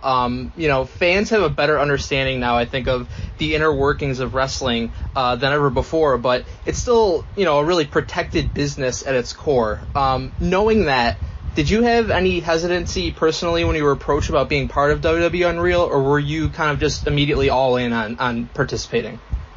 The funny thing is, I definitely had to think about it, when they brought it to me. But now I was thinking, what is there to be scared of? My name is Trick Williams. Trick is an extension of, my original name. My birth name is Matrick. So, if you add the M-A to the Trick, right there, you can see it right there on the board, then you'll get Trick Williams. So as you leave the cameras on a little bit longer, you hit that red button and you dive into who Trick Williams really is, you will get a piece of Matrick. But luckily for me, Matrick and Trick Williams is the same person. Matrick just gives you a little bit more detail of how Trick Williams became Trick Williams. And that's what you're going to get, Mike, when you tune in to Unreal. How Trick Williams became Trick Williams. Let's talk about it. Love it. I'm wondering, what are you most excited for fans to learn about you, or maybe, gain a greater appreciation of you for when they watch WWE Unreal? Yeah, I'm going to be honest with you. I don't know what they're going to put on there. We gave them so much. I don't know what's going to be shown, but I think that we'll see, the authenticity, of who Trick Williams is, and this confidence isn't bought or isn't, put on like the coat that I wear. It's a lifestyle that I live every single day.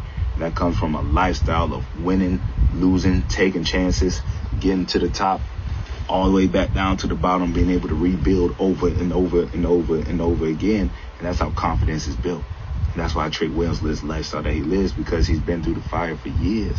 And you're able to just see the passion and seeing the things he does to keep his mind clear. How Lash Legend is his support system, and he's her support system. And all the things that we do to make sure that we're ready to perform at a very, very high level. And all these things are so important for Unreal. On Unreal, we'll get to see kind of your arrival on the main roster and then your ascent to winning the U.S. title at WrestleMania. What stands out to you as the biggest highlight of your time on the main roster so far over the past several months? Yeah, on the main roster, if we're talking about on the show, definitely is winning that United States Championship. Mm-hmm. Man, it was just a beautiful moment. Just think about how fast your life can change at that point. 4 months on the main roster, winning a WrestleMania match against a future Hall of Famer. Let's talk about the Gingerbread Man for a second.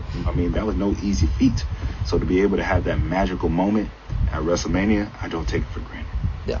You mentioned Sami Zayn a little bit there. What do you think it says about you and kind of the rivalry and the matches that you were able to have with Sami, where he can go against you and then immediately transitions, becomes a world champion for the first time? That's right. That just lets you know, one, how great of an opponent he was and everything that he brings to the business. He's Sami Zayn for a reason. So you got to put some respect on his name. But I also tell you who Trick Williams is. In his first feud, in his first day on SmackDown, he interrupted Sami Zayn and told him, "You will respect Mr. Lemon Pepper Stepper." And the people was all in line, and they knew that I wasn't lying. So it was just a beautiful situation. Me and Sami are so polar opposites. Mm-hmm. So it just worked. You recently introduced a United States Championship belt with a white first strap. There's not many people in WWE history who can say they've had their own custom belt. That's right. Tell me about how the idea came to be and how it made its way to TV on SmackDown. You saw what happened. Yachty said he wanted to do something a little special. Mm-hmm. So shout out to my boy Yachty. Taking the time and doing his job. Some perceive him as my creative director.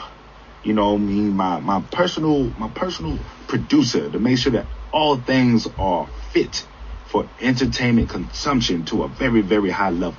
And he said, "Trick, we need a title that's going to fit you.